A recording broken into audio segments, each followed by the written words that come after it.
My name is Benjamin Carter. I am 70 years old, and I am currently being denied entry to my own son's wedding. I stood before the wrought iron gates of the Oakwood Country Club. The same gates I'd driven through 100 times, usually after a long week at the office. Two security guardsmen built like refrigerators and wearing ill-fitting black suits blocked my path. The younger one looked at his clipboard. "I'm sorry, sir. You're not on the list." I let out a short, confused laugh. There must be some mistake. I adjusted the cuffs of my Tom Ford suit, the one I'd had tailor-made for this exact day. "I'm Benjamin Carter. I'm the father of the groom." The older guard didn't flinch. He just stared at me with dead eyes. "Name's not on the list, sir." "Listen," I said, and I could feel the irritation rising in my voice. This was embarrassing. Guests were starting to arrive, parking their Mercedes and Audis, walking past me with polite, curious smiles. They all knew who I was. I was Ben Carter. "This is my son, Dylan Carter. I am the one paying for this entire event." I gestured to the sprawling lawn, the massive white tents, the faint sound of a string quartet already warming up. "I'm the one who paid your $250,000 membership fee so he could even belong to this ridiculous club." This club. Sarah, my late wife, she always found it pretentious. "Why do we need to pay that much just to eat mediocre crab cakes, Ben?" she'd ask. I did it for Dylan, because he wanted it. He wanted the prestige, the connections, the look of success. The success I had already earned for him through 45 years of sweat and steel. I built Carter Construction from a single pickup truck and a toolbox. I dealt with concrete rebar, impossible deadlines, and corrupt city inspectors. I thought I knew what tough was. But this was a new kind of humiliation. The older guard sighed, clearly annoyed by my persistence. "Sir, I don't care who you are. My instructions are clear." He reached into his breast pocket and pulled out a folded piece of paper. He unfolded it. It was a photograph. Of me. A recent one, too. Probably taken from the security cameras at my own home. The home he was living in. My breath caught in my throat. This wasn't a mistake. This wasn't an oversight. This was intentional. The guard held the photo up next to my face as if comparing a mugshot for the benefit of the passing guests. His voice was flat, devoid of any emotion. Mr. Dylan Carter was very specific with his instructions. He said, and I quote, "If this old man shows up, throw him out." Throw him out. The words echoed in the perfect manicured silence of the club's entrance. This old man. I felt the blood drain from my face. I couldn't feel my legs. I looked past the guard's shoulder up toward the main clubhouse to the wide balcony overlooking the lawn. And I saw them. My son Dylan in his custom tuxedo, and beside him his bride Brooke, looking radiant in her white gown. They were holding champagne flutes. They were looking right at me. They weren't hiding. They were watching. As I locked eyes with my son, he didn't look away in shame. He didn't rush down to fix this horrible mistake. He smiled. A slow, arrogant, dismissive smile. Then he raised his glass, toasting me, his father, who was standing on the public pavement like a beggar. Beside him, Brooke burst into laughter. A bright, tinkling laugh that carried on the breeze. The same laugh I'd once thought was so charming. Now it sounded like breaking glass. I stood there frozen. 70 years old. The man who built an empire from nothing. The man who gave his son everything. And I was being thrown out of his wedding. How did it come to this? How did the boy I taught to ride a bike, the young man I sent to Wharton, the son I trusted with my entire legacy, turn into this monster? It didn't happen overnight. It was a slow poison. It started 6 months ago. The day I buried Sarah, my wife of 45 years. The day my world ended, and the day their plan truly began. The funeral was a blur of black suits and whispered condolences. I remember the sound of the dirt hitting Sarah's casket, a hollow final thud that seemed to echo inside my own chest. I stood there, a 70-year-old statue, long after everyone else had gone back to their cars. When I returned to the house, the silence was deafening. For 45 years, this house had been filled with her. Her laughter, the smell of her baking bread on Saturdays, the sound of her humming as she paid the bills in her small office. Now it was just empty, a museum of a life that was over. That evening, Dylan and Brooke arrived, suitcases in hand. "Dad, you shouldn't be alone," Dylan said, his voice thick with a concern that seemed genuine. "Brooke and I are moving in. Just for a while. Just until you're back on your feet." Brooke, always so bright and efficient, was already directing him. "I'll take the upstairs guest room. We can set you up downstairs, Dylan, so we're close if he needs anything." She turned to me and squeezed my arm. Her grip was firm. "Don't you worry about a single thing, Ben. We're here now. You've worked your entire life for this family. It's our turn to take care of you." I was too numb to argue. Grateful, even. The thought of navigating this suffocating silence alone was terrifying. "Thank you," I managed to whisper. "Thank you, kids. I am Ben Carter. I can read structural blueprints like a novel. I can tell you the load-bearing capacity of a steel I-beam just by looking at it. I built Carter Construction from a single pickup truck, 2 hammers, and a will of iron. I turned it into a $300 million company that changed the skyline of this city. But Sarah was the architect of our life. I built the buildings, but she built the home. She handled the investments. She paid the bills. She managed the trusts, the stocks, the passwords. My God, the passwords. Our entire existence was locked behind strings of letters and numbers she had memorized, stored in a digital world I never bothered to learn. I'm 70 years old. I still prefer a legal pad and a number 2 pencil. A few days after they moved in, I wandered into Sarah's office. Her laptop was sitting on the desk, dark and silent. I tried to turn it on just to, I don't know, feel close to her. It asked for a password. I typed Sarah 123. Access denied. I typed Carter Const. Access denied. I was the chairman of the board, and I was locked out of my own life. Brooke found me there, staring at the blank screen. She had a cup of tea in her hand for me. "Oh, Ben," she said, her voice dripping with sympathy. She put the tea down and sat in Sarah's chair. It felt wrong. The chair swallowed her small frame, but she looked comfortable. She touched the laptop. "Mom's files are so complicated. Look at all these spreadsheets she had." Her fingers flew across the trackpad, trying different things. "Goodness, her passwords are just impossible. She must have had a different one for everything." She looked up at me with that sweet, pitying smile. "You poor thing. You shouldn't be worrying your head about this." Dylan appeared in the doorway, leaning against the frame with his arms crossed. "See, Dad. This is what we're here for. This is the small stuff. You just rest. Mourn. We'll handle all this." Brooke nodded eagerly. "Exactly. I can consolidate everything. I'll call the banks, the utilities. I can reset all these old accounts, move everything over to a new, simpler system. Something we can all access easily.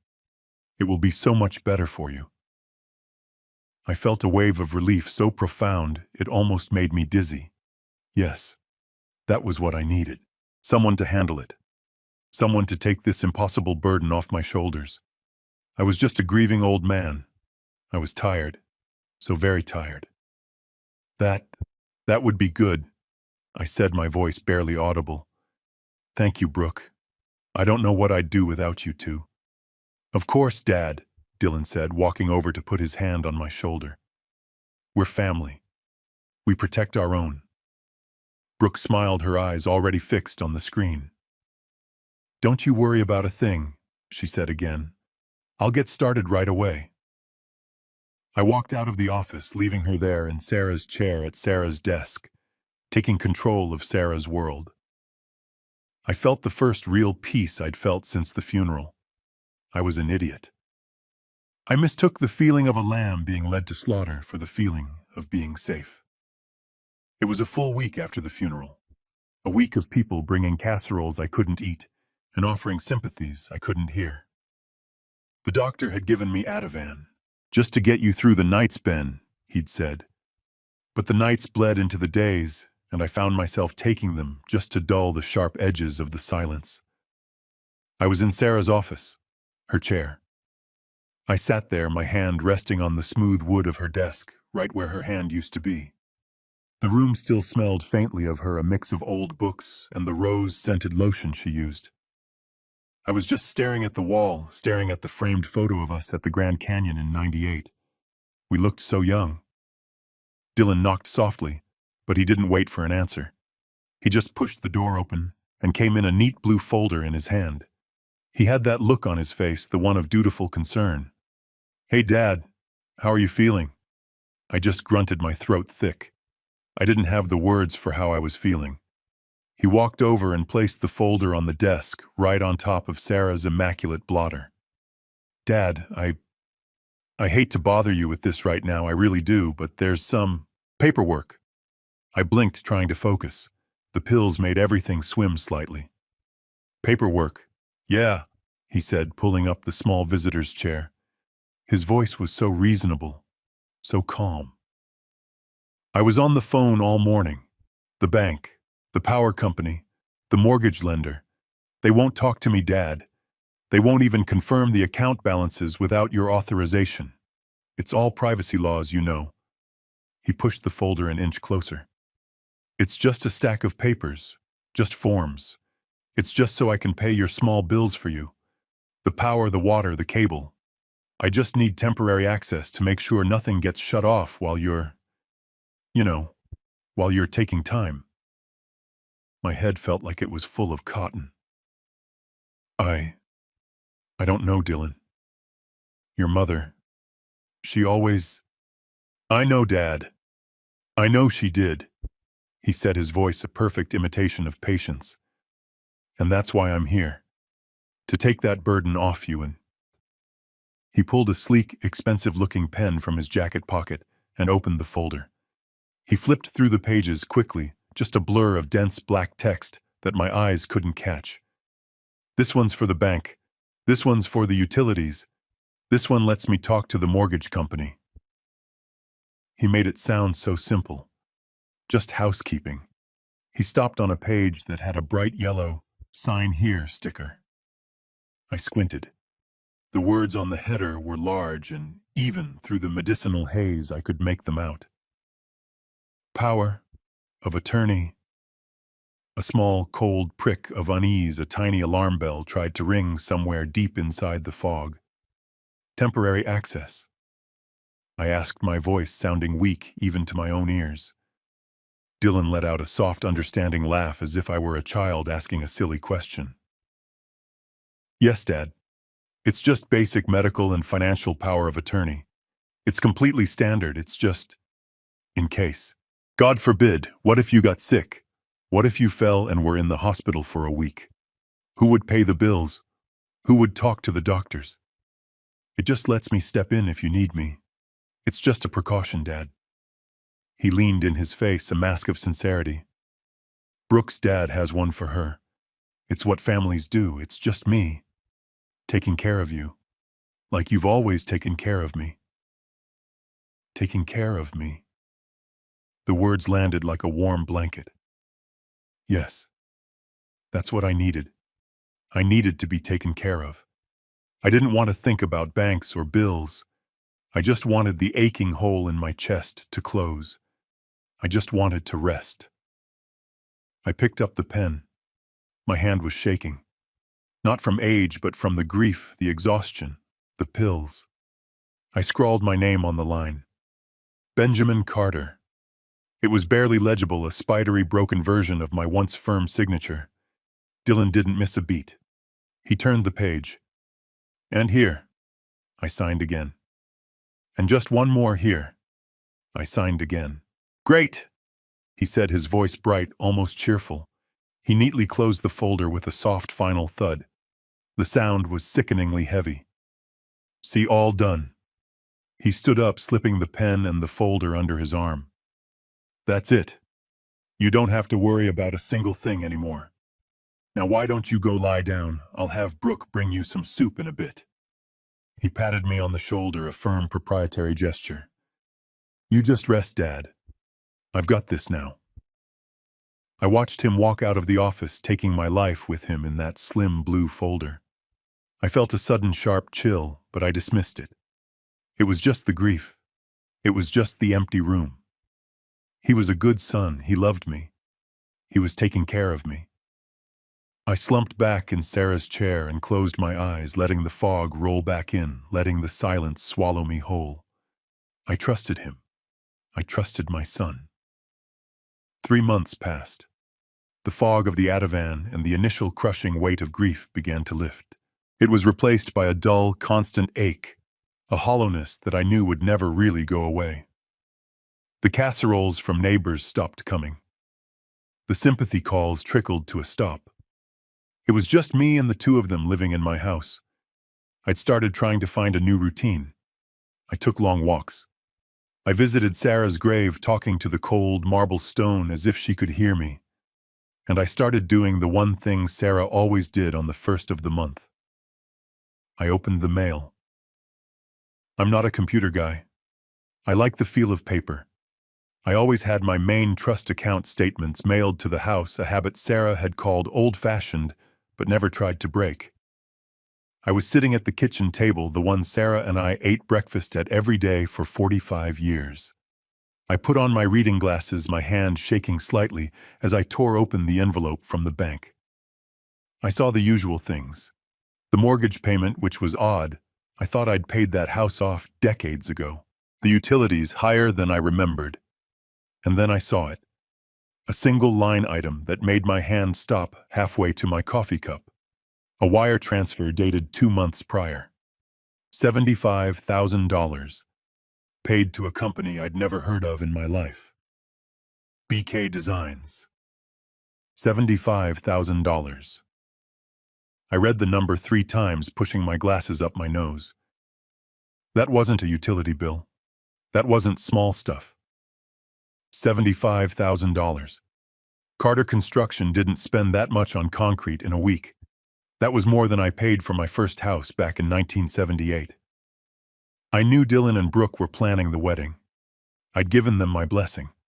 I'd told them not to worry about the cost, that I'd take care of it.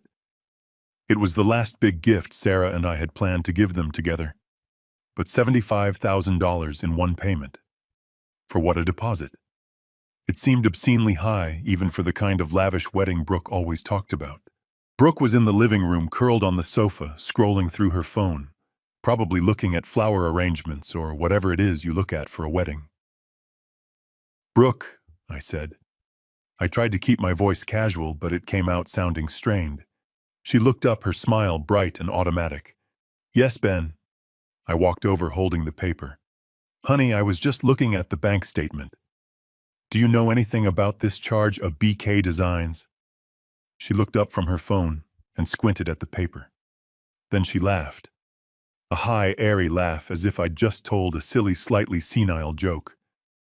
"Oh, Dad. Ben," she said, using that name that always sounded slightly wrong on her tongue. "You're such a worrywart." "It's $75,000, Brooke. That's a lot of money." "Of course it is," she said, as if it were obvious. "That's the wedding planner, gosh. I'm so sorry I told you about her last week. You must have forgotten." I stared at her. I had no memory of that conversation. "BK Designs," she continued. "It stands for Beverly K. She is the best planner in the state. She did the Vanderbilt's daughter's wedding. She's impossible to book, Ben, honestly." I was still frowning at the amount. "As a deposit," she adopted that patient tone, the one you use for a child who just can't understand. "Ben, it's not just a deposit. It's the retainer. It locks in her and the venue and the caterer. Everything. We're getting a deal, honestly. Her normal fee is almost double that." She reached out and patted my hand, the one holding the statement. Her skin was soft, her nails perfectly manicured. "And don't you remember? she said, her voice dropping to that sweet, gentle tone. When we were discussing it, you specifically told me. You looked right at me and said, "Brooke, this is your day. Get the best. Don't worry about the cost." You said that, Ben. Don't you remember? Did I? I searched my fogged memory. I remembered a vague conversation about the wedding, about wanting them to be happy. In the depths of my grief, I might have said anything. Get the best. It sounded like something I'd say. I'd always given my children the best. I guess I did. I stammered, feeling foolish. The suspicion drained out of me, replaced by embarrassment. I'm sorry, honey. My mind's just... It's been all over the place since your mother. Of course it has, she said, her smile returning instantly now that the crisis was averted. You poor thing. Stop looking at those boring papers. It's all taken care of. That's why we're here. She gently took the statement from my hand, folded it neatly, and placed it on a side table as if dismissing it. Now I really need your opinion on centerpieces. Are you feeling peonies or garden roses? I let her lead me to the couch, feeling the familiar fog of confusion and guilt settle back over me. I felt ashamed. Here I was questioning them when they were doing exactly what I'd asked, taking care of everything. My memory really must be going. I was just a forgetful, grieving old man. I apologized again. I'm sorry for doubting you, Brooke.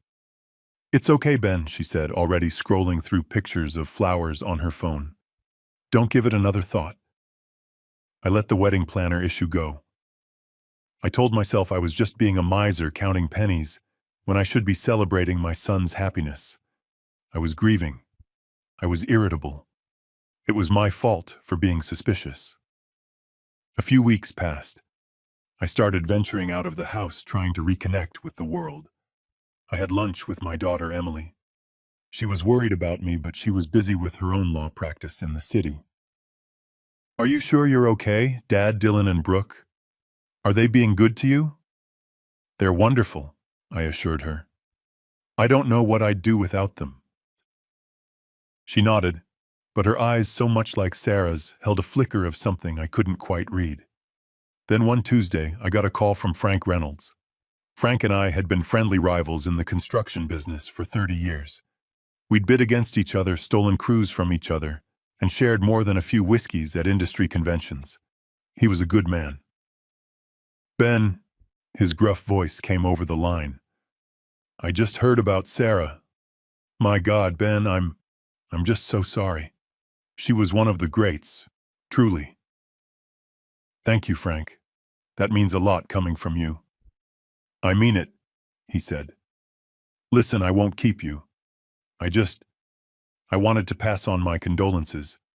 And hey, his voice shifted, becoming lighter. On a happier note, I saw your boy Dylan yesterday. He and his fiancée were at the Audi dealership over in Westmont when I was getting my car serviced. I felt a slight, undefinable tightening in my chest. Oh, really? Yeah, congratulations are in order. That new R8 is a hell of a machine. A rocket ship. Kid's doing well for himself, huh? $180,000 for a set of wheels. You taught him right. I tried to keep my voice even. An R8, you said, silver. That's the one. He was grinning ear to ear. Look, Ben, you take care of yourself. Let's get a steak when you're feeling up to it. I hung up the phone. $180,000. I sat there staring at the kitchen wall. I'm not a stingy father. I paid for Dylan's Wharton MBA. I gave him a job as a vice president at Carter Construction. I pay him a salary of $250,000 a year, plus bonuses. It's a fantastic living. But it is not by any stretch of the imagination the kind of living that allows you to drop $180,000 on a two-seater supercar like it's a trip to the grocery store.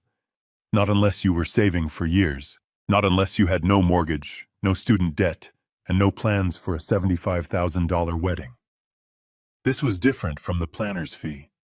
That was my money. This was his money. Where did he get it? My mind felt cloudy again. Maybe Frank was mistaken. Maybe it was a different car. Maybe Dylan was just looking. He and Brooke came home a few hours later, loaded with shopping bags from high-end department stores. Just picking up a few more things for the honeymoon, Brooke chirped, kissing my cheek as she breezed past. Dylan followed, loosening his tie. Long day, Dad. Anything new with you? I had to ask. The question was sitting like a stone in my gut. I ran into Frank Reynolds today. Well, he called. Dylan's smile didn't waver, but his eyes, they went still. Oh, yeah. How's that old dinosaur doing? He's fine. He said he saw you at the Audi dealership. He mentioned you. You bought an R8. The air in the room changed. It was so subtle I almost missed it. Brooke, who had been halfway up the stairs, stopped dead. Dylan let out a practiced, easy laugh. Oh, that. Yeah, can you believe it? Crazy, right? It's a lot of car, son. He walked over to the minibar, the one Sarah had stocked, and poured himself a generous glass of whiskey. It's not my car, Dad. You think I could afford that thing? No. It's Brooke's. I blinked. Brooke's. He took a sip. Yeah, it was a wedding gift. From her father. He smiled, shaking his head as if in disbelief. Her parents are just ridiculously generous. They wired the money to her account last week. She's been wanting that car for years. Her dad just said, "Go get it, honey. Welcome to the family." You know how they are. Brooke finally turned around on the stairs, her face a picture of innocent delight. Isn't it amazing, Ben? I was so surprised. My dad is just the sweetest. It's a little flashy for me, but what can you do? She giggled. It's so fast. I didn't know what to say. It sounded perfectly plausible. I'd met Brooke's parents once or twice. They seemed wealthy. They lived in a large gated community. They wore expensive clothes. A $180,000 gift. It was obscene, but for people like that, maybe it was just normal. Well, I said, feeling the suspicion drain away again, replaced by that familiar, dull embarrassment. That's quite a gift. Congratulations, Brooke. Thanks, Ben, she beamed. You'll have to come for a ride, once I figure out how to drive it without peeling out. Dylan raised his glass. To generous fathers-in-law, right, Dad? I nodded, forcing a smile. Right. Well, that's wonderful, kids. I went back to my study. The explanation made sense. It was logical. It fit. So why did I have this cold, sour feeling in the pit of my stomach? Why did it feel like I had just been handed another perfectly wrapped, beautiful lie? I shook my head, angry at myself. I was becoming paranoid. I was a grieving, suspicious old man, just like they thought. I had to stop. I had to just trust my son. Sunday dinners were Sarah's sacred time. The first few after her death were hollow, ghost-like affairs. Dylan and Brooke insisted we keep the tradition. It's what Mom would have wanted, Dylan said. My daughter Emily drove in from her city apartment. Her presence was a small comfort, a piece of Sarah still at the table. This Sunday was different, though. There was a forced cheerfulness. Brooke was telling an animated story about a bridesmaid dress fitting, her hands flying as she spoke. And then the seamstress. Oh, you should have seen her face, Brooke said, reaching across the table to pour Dylan more wine. As she lifted the bottle, the light from the dining room chandelier caught something on her wrist. It was an explosion of diamonds. A watch so bright, it was almost vulgar. It was white gold, or maybe platinum, and the entire face and bezel were paved in stones. Emily, who had been quietly picking at her salad, stopped. Her eyes locked onto Brooke's wrist. Brooke noticed us looking. She paused her story and held her hand out as if presenting it. Oh, this old thing, she said with a girlish, false modesty. She made a point of looking right at me. It's a family heirloom. My mother insisted I wear it for the wedding. She wore it at hers. It belonged to my grandmother. She sighed, touching the diamonds with her other hand. It's almost too much, don't you think? But I can't say no to Mom. I stared at it. I'm a construction man. I don't know a thing about high fashion, but I know machinery. I know precision engineering, and a watch like that, a Patek Philippe. I could see the name faintly on the dial. That wasn't just jewelry. It was a machine. And this machine looked like it had just come out of the box. There wasn't a single scratch on the gold. The crystal was perfect. The diamonds were set in a modern style, not the old-fashioned settings my mother had on her engagement ring. Dylan beamed. Looks great on you, honey. A classic. A classic. The word hung in the air. Brooke smiled sweetly at me. I hope you like it, Ben. I know it's a bit flashy, but it's tradition. It's lovely, Brooke, I managed to say. Very bright. A few minutes later, she stood up to clear the plates. Dessert time, I actually managed not to burn the apple pie this time. She gathered the dishes and disappeared into the kitchen. The moment the swinging door closed, I leaned across the table toward Emily. I kept my voice low. That's a hell of an heirloom. Looks brand new to me. Emily didn't look up from her plate. She just pushed her green beans around with her fork. That's because it is, she whispered, her voice sharp and cold. What do you mean? Emily finally looked up at me. Her eyes were just like Sarah's, clear, intelligent, and incapable of missing a single detail. That's a Patek Philippe Calatrava Dad, the high jewelry model, reference 7200/200R. They announced it at Watches and Wonders last year. It's 6 months old. Tops. I was floored. How do you know that? Emily gave me a dry look. I'm a lawyer, Dad. I deal with high-value asset division and divorces all the time. I know exactly what I'm looking at. That watch retails for $95,000. Unless her grandmother was a time traveler, it's not an heirloom.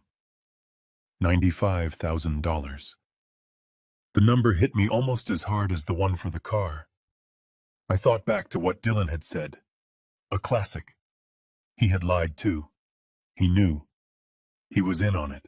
A $180,000 gift from her father. A $95,000 heirloom from her mother. We were approaching $300,000 in gifts in just a few weeks. All while my son was supposedly planning a wedding with his fiancée's family money. The kitchen door swung open. Brooke walked back in holding the pie. She was smiling, flushed with victory from the kitchen. Who's ready for dessert, Ben? I got the vanilla bean ice cream you like. She set the pie on the table, completely unaware that her lie had just been surgically dismantled. I looked at her smiling, innocent face. Then I looked at Emily. Emily gave me a tiny, almost imperceptible shake of her head. A clear message. Not now, Dad. Not here. I forced my own face into a smile. The muscles in my cheeks felt stiff, alien. It looks wonderful, dear. Thank you. As she cut the pie, I felt a chill settle over me that had nothing to do with the ice cream. The Audi R8 was one thing. A gift is a gift. But this was a lie. A pointless, elaborate, and incredibly expensive lie. Why would she lie about a watch? If she could lie so easily about a $95,000 heirloom, what else was she lying about? The pie tasted like ash in my mouth. I watched Brooke and Dylan laugh and talk with Emily, the perfect happy couple. But all I could see was the $95,000 lie glittering on her wrist. Emily caught my eye one last time, a silent warning, before she gathered her things to leave. Take care of yourself, Dad, she said, hugging me tightly. And be careful. Her words lingered long after she was gone. After that Sunday, I started to watch. It wasn't just a vague feeling of unease anymore. It was a cold, hard, necessary observation. And the first thing I noticed was the phone. Brooke's cell phone, which had always been left casually on the kitchen counter or the coffee table, was now her constant companion. It never left her sight. It was either in her hand in her pocket or clutched upside down on her lap. And it started ringing at odd hours, not with a loud, cheerful ringtone, but with a discreet buzz, a low vibration that would make her jump every single time. "Oh, goodness," she'd say, glancing at the screen. "Just my mother again." She'd smile at me, a tight, false smile, get up and walk out of the room. If I was in the living room, she'd go to the kitchen. If I was in the kitchen, she'd step out onto the patio. If I was on the patio, she'd lock herself in the master bathroom, the sound of the fan whirring loudly to cover the sound of her voice. The secrecy was a living thing in the house. It was constant. 4 or 5 times a day, this little performance would repeat. The buzz, the jump, the fake smile, the hurried exit. I tried to be casual about it. One afternoon, I was in the den trying to read the Wall Street Journal, though the words were just swimming in front of my eyes. Her phone buzzed on the arm of the sofa. She snatched it up so fast she nearly knocked over my cold coffee. "My goodness, Brooke," I said, trying to sound amused. "You're more popular than the president. Who is that keeping you so busy?" She let out an exasperated sigh, a performance of pure frustration. "Ugh, you won't believe it, Ben. It's the flower vendors. Again." "The flower vendors?" "Yes," she said, rolling her eyes. "They are so disorganized. They keep mixing up the peonies with the ranunculus, and the invoice is all wrong. I have to micromanage everything, or this wedding will be a complete disaster. Honestly, I'm doing Beverly Kay's job for her." It sounded plausible. Wedding planning was stressful. I'd seen Sarah go through it with Emily's wedding, though not this neurotically. "Well," I said, "don't let them push you around." "Oh, I won't," she said, her eyes flashing. She stepped out into the garden, closing the sliding glass door firmly behind her. The moment it shut, her face changed. Her sweet, flustered expression vanished, replaced by a cold hardness. "Listen, I told you." Her voice was immediately sharp, all business, before the glass cut her off. The lie about the flower vendors might have worked for a day, but flower vendors don't call at 10 o'clock at night. I was in my bedroom trying to read an old biography of General Patton, but the words wouldn't stick. The house was quiet. Dylan was supposedly at a late project meeting. Brooke was downstairs, or so I thought. Then I heard it. The soft metallic shush of the sliding door to the patio opening and closing. I got up from my chair. My old knees ached, but I moved silently. I went to the window of my bedroom, which overlooks the back garden. She was down there, a small dark silhouette, pacing back and forth on the stone patio, illuminated only by the faint blue glow of the pool lights. She was speaking in a low, furious whisper. I couldn't hear most of it. Just fragments. "Cannot wait. Ridiculous. Move it now." I opened my window just a crack. The cool night air hit my face. Her voice became clearer. She had stopped pacing and was standing right below me, her back to the house. "I don't care what he prefers," she hissed into the phone. "The R8 is already raising questions. We have to be smarter." My blood went cold. The R8, the gift from her father. She listened for a moment, then spoke again, her voice sharp as a razor. "No, he knows nothing. He is exactly what Dylan said. A grieving, clueless old man. He believes every word I say." Clueless old man. "Just move the money," she commanded. "Use the Apex account, not the main one. I want it routed through Apex before the end of the week. Do you understand me? Good." She clicked the phone off and stood there in the dark for a long moment, breathing hard. Then she turned and went back inside, sliding the door closed with a barely audible sound. I stood at the window, my hands gripping the sill so hard my knuckles were white. He knows nothing. A grieving, clueless old man. He believes every word I say. The insults stung, but they were nothing compared to the one word that was now burning a hole in my brain. Apex.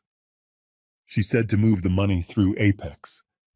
I walked back to my desk and pulled out the bank statement I had hidden in my bottom drawer. The $75,000 charge. I stared at it. BK Designs. BK Designs was the wedding planner. Apex was where the money was moving. These were not the same thing. This wasn't wedding planning. This was something else. This was something hidden, something dark. And they were using me, the clueless old man, to do it. My mind was still reeling from the Apex conversation. The words clueless old man had become a permanent echo in my head. I tried to push it aside. Maybe I'd misheard. Maybe Brooke was just stressed. I wanted to believe that. I needed to believe that. It was the end of the month. I was in the kitchen reading the paper the old-fashioned way when Dylan came downstairs. He wasn't in his usual sharp suit. He was just in slacks and a polo shirt, and he looked wrecked. His hair was a mess and he had dark circles under his eyes. He was pacing by the island, running his hands through his hair. "You all right, son?" I asked, lowering the paper. "You look like you're carrying the weight of the world." He stopped and managed a weak, stressed-out smile. "Hey, Dad. Yeah, I'm just dealing with some headaches at the office. The glorious life of management, right?" Headaches. What kind of headaches? I thought things were going well. He sighed, a long theatrical sound, like a man truly burdened. It's cash flow, Dad. It's a nightmare. You know that big waterfront project, the O'Malley contract?" I nodded. "The O'Malley contract. That's a $50 million job. Should be wrapping up." "Exactly. And they're late on their 30-day invoice. 35 days late. It's holding up everything. And the city is slow on the municipal bond payment for the new arena. It's all hitting at once." This was strange. Carter Construction is a $300 million company. We have massive operating accounts and a $50 million revolving line of credit specifically for moments like this. We never have cash flow problems. In 40 years, Sarah never let a client go 35 days late without freezing their assets. "So call O'Malley," I said, my voice flat. "Tell him to pay his damn bills." "I can't, Dad," Dylan said, his voice rising with exasperation. "It's delicate. If I push too hard, we lose the next contract. It's politics. You wouldn't... it's just a different way of doing business now." I felt the sting again.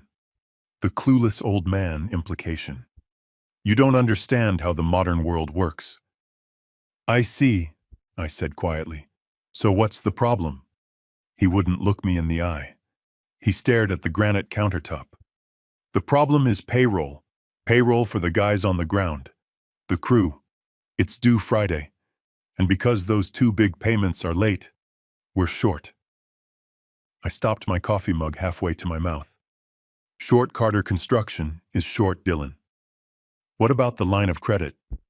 "I've already tapped a lot of it," he said quickly, "for materials for the new projects. I'm over-leveraged for the quarter. It's a temporary pinch, Dad. Just really, really bad timing." He finally looked at me, his eyes wide and pleading. That same earnest look he used to give me when he was 12 and wanted a new baseball glove. "Look, I hate to even ask this. It's embarrassing. But your pension payment, it's due to transfer from the company account tomorrow. And it's a big one." It was.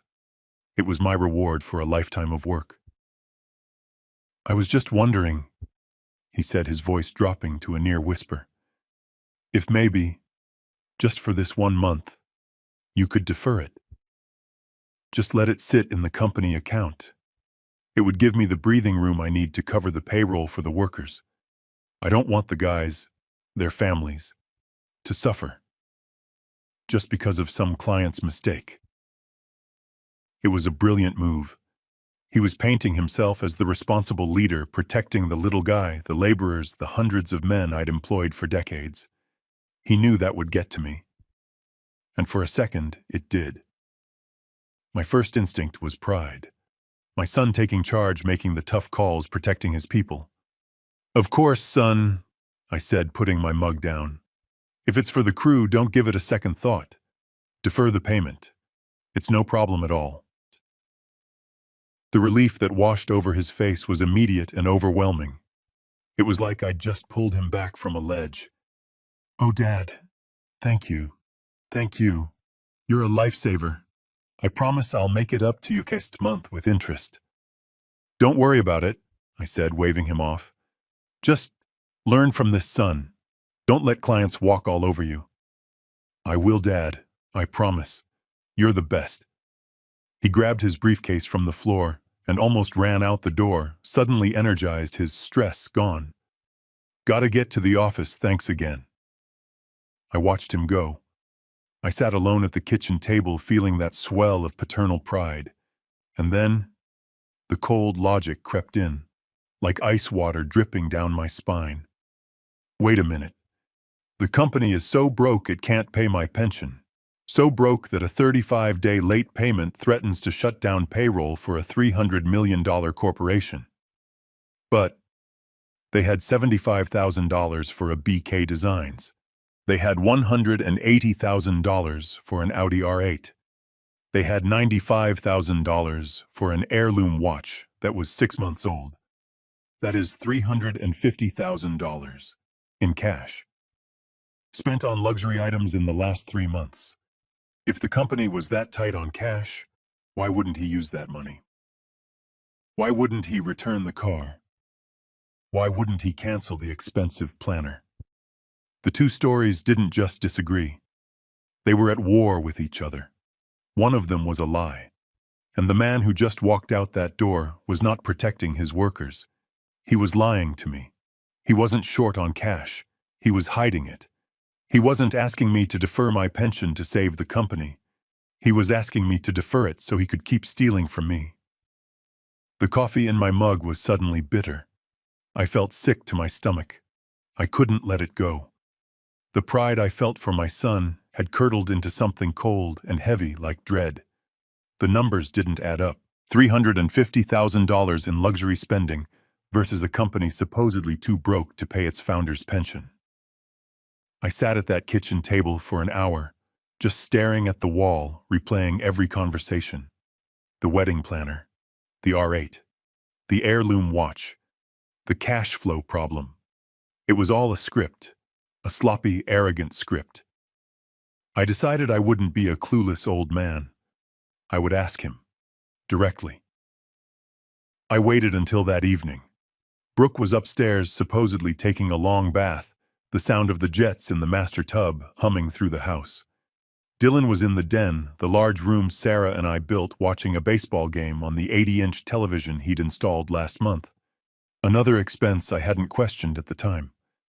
I walked in. I stood directly between him and the screen. "Dad, what the hell? I'm watching the game." "Turn it off, Dylan." My voice must have had a quality he wasn't used to, a coldness, a hardness. He fumbled for the remote, and the screen went black. The silence in the room was heavy. "What's wrong?" he asked, his tone wary, not concerned. "I'm worried, son." I kept my voice level. "I'm worried about the numbers."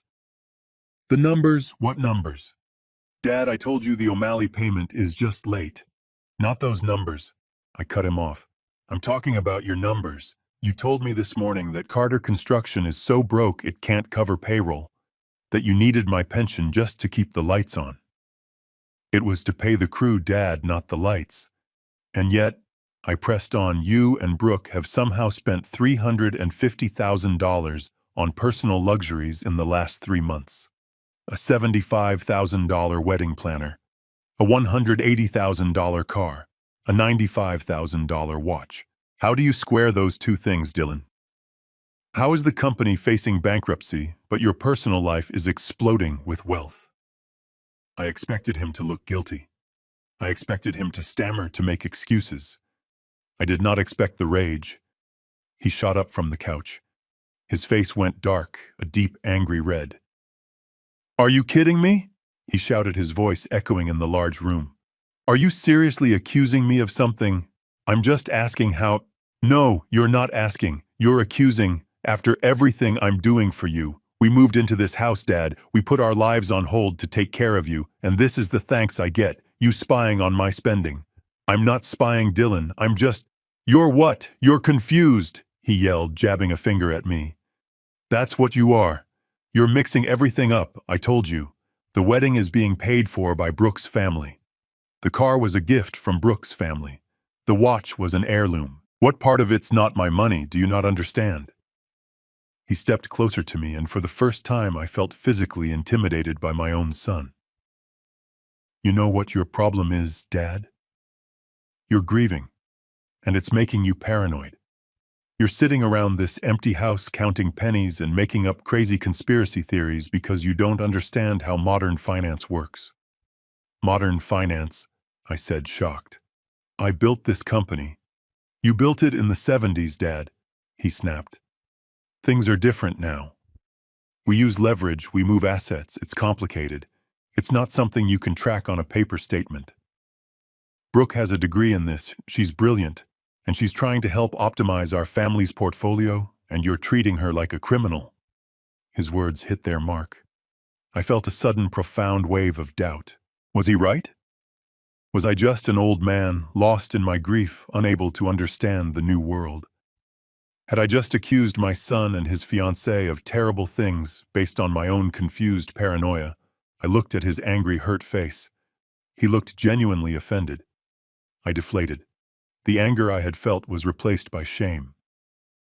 I'm sorry, son, I stammered. I didn't mean to accuse, I'm so worried. About everything. Since your mother... Dylan's expression softened instantly. The rage vanished, replaced by that practiced, patient sigh. He walked over and put his hands on my shoulders. I know, Dad. I know. It's okay. We're all stressed. He guided me to the chair and gently pushed me down. Look, you don't need to worry about this. Not the company, not the wedding, not any of it. That's my job now. Your job is to rest. Your job is to heal. Brooke and we're just modernizing the books. That's all. Can you just trust me? Can you trust us? I looked at his earnest face. I felt so old, so tired, so irrelevant. Yes, son, I whispered. I'm sorry. I'm just worried. It's okay, Dad, he said. He gave my shoulder a squeeze. It's all going to be fine. You'll see. But the squeeze was too hard. His fingers dug into my muscle just for a second. It wasn't a gesture of comfort. It was a gesture of control. A warning. He smiled at me, but his eyes were cold. Utterly, terrifyingly cold. He turned back to the television, picked up the remote, and the game blared back to life, filling the silence. I just sat there, invisible again, my blood frozen in my veins. I knew in that moment that I had not been wrong. I had been gaslit, and I knew I was in terrible danger. I spent the next 2 days hiding. I stayed in my wing of the house in Sarah's old study, feeling the sting of Dylan's words. You're confused. You don't understand modern finance. You're grieving. Maybe he was right. Maybe I was just an old fool, a dinosaur getting in the way of the new world. I felt ashamed of my suspicion, ashamed of the man I was becoming. I resolved to stay out of their way, to just trust them, to let go just like he'd asked. On Wednesday afternoon, Dylan and Brooke were out. At a cake tasting, Brooke had chirped as if nothing had happened. I retrieved the mail from the box at the end of our long drive just to feel useful, just to do something.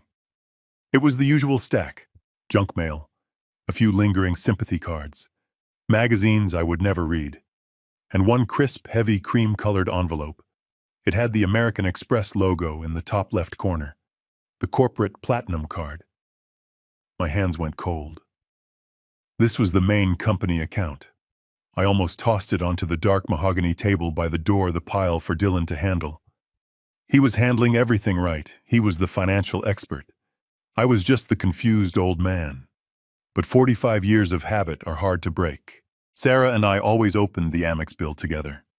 It was our monthly ritual, our scorecard. She'd read the charges and I'd grumble about the cost of fuel. My thumb slid under the flap. The first thing I saw was the red ink, a bright, angry red box at the top of the statement. Past due. I stopped breathing. Past due. In 45 years of marriage, in 40 years of running Carter Construction, Sarah and I had never been late on a payment. Not once. Our credit rating was our bond. It was sacred. It was the foundation of our reputation. A late payment wasn't just an oversight. It was a sign of decay, of sloppiness. Dylan had promised me. He swore he was paying the bills. He said I didn't need to worry. My hand was shaking not with grief, but with something new, a sharp electric anger. I looked past the red box at the minimum payment due, and then at the total balance. $86,450 for 1 month. I unfolded the statement to see the itemized charges, my blood turning to ice as I read down the list. Charge 1. Annual membership fee Oakwood Country Club, $20,000. $20,000. That was Dylan's club, the one I paid the $250,000 initiation fee for. He was now charging his annual dues to the company. Charge 2. Travel and entertainment, Four Seasons Resort St. Bart's, $35,000. St. Bart's, St. Bart's.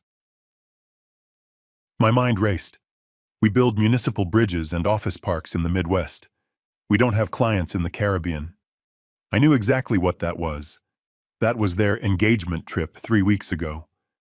The trip they'd told me with sweet smiling faces that Brooke's parents had paid for.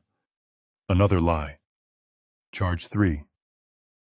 Client dinner Le Ciel, $8,000. $8,000 for 1 meal. I recognized the name. It was that new impossible-to-get-into French restaurant Brooke was always reading about in magazines. The one with the celebrity chef. I kept reading. Gucci, Balenciaga, a $5,000 charge at a store called Tech Innovations that I knew was a high-end home theater installer. The new 80-inch TV in the den. And then it hit me. The cash flow problem. The deferred pension. He had looked me in the eye, his face a mask of responsible leadership, and told me the company was too broke to pay my pension. He'd asked me to make a sacrifice to pay the crew, not because the clients were late, but because he had spent $35,000 on a vacation to St. Bart's and charged it to the company. He didn't just lie to me. He stole from me, and then he asked me to give up my own money to cover the theft. The shame I'd felt after he gaslit me, it evaporated. It was replaced by a cold, pure, clarifying rage. This wasn't modern finance. This wasn't optimizing. This wasn't grief-induced paranoia. This was theft. Blatant, arrogant, high-level theft. He was treating my life's work, Sarah's legacy, as his personal piggy bank. My trust didn't just crack. It shattered into a million pieces. The clueless old man just woke up, and he was furious. I didn't confront them. The rage was so cold, so clear, that it brought a strange kind of calm. My hands, which had been shaking, were now perfectly steady. I carefully folded the Amex statement and put it in my pocket. I walked out of the kitchen, past the den where the baseball game was still blaring, and went down the hall. At the end of the hall, past the laundry room, is a heavy oak door. It leads to my workshop. My sanctuary. It's the one place in this house that is still truly mine. It smells of cedar machine oil and old leather. Dylan and Brooke never come in here. They find it dusty. They call it my junk room. I walked in and locked the deadbolt behind me. The sound of the bolt sliding home felt final. I was safe here. I was away from them. I sat on my workbench surrounded by the tools I'd used my whole life. My old chisels, the lathe Sarah bought me for my 50th birthday, blueprints for projects I'd built 20 years ago. This was a room of truth, a room of hard work, and I had just walked out of a house full of lies.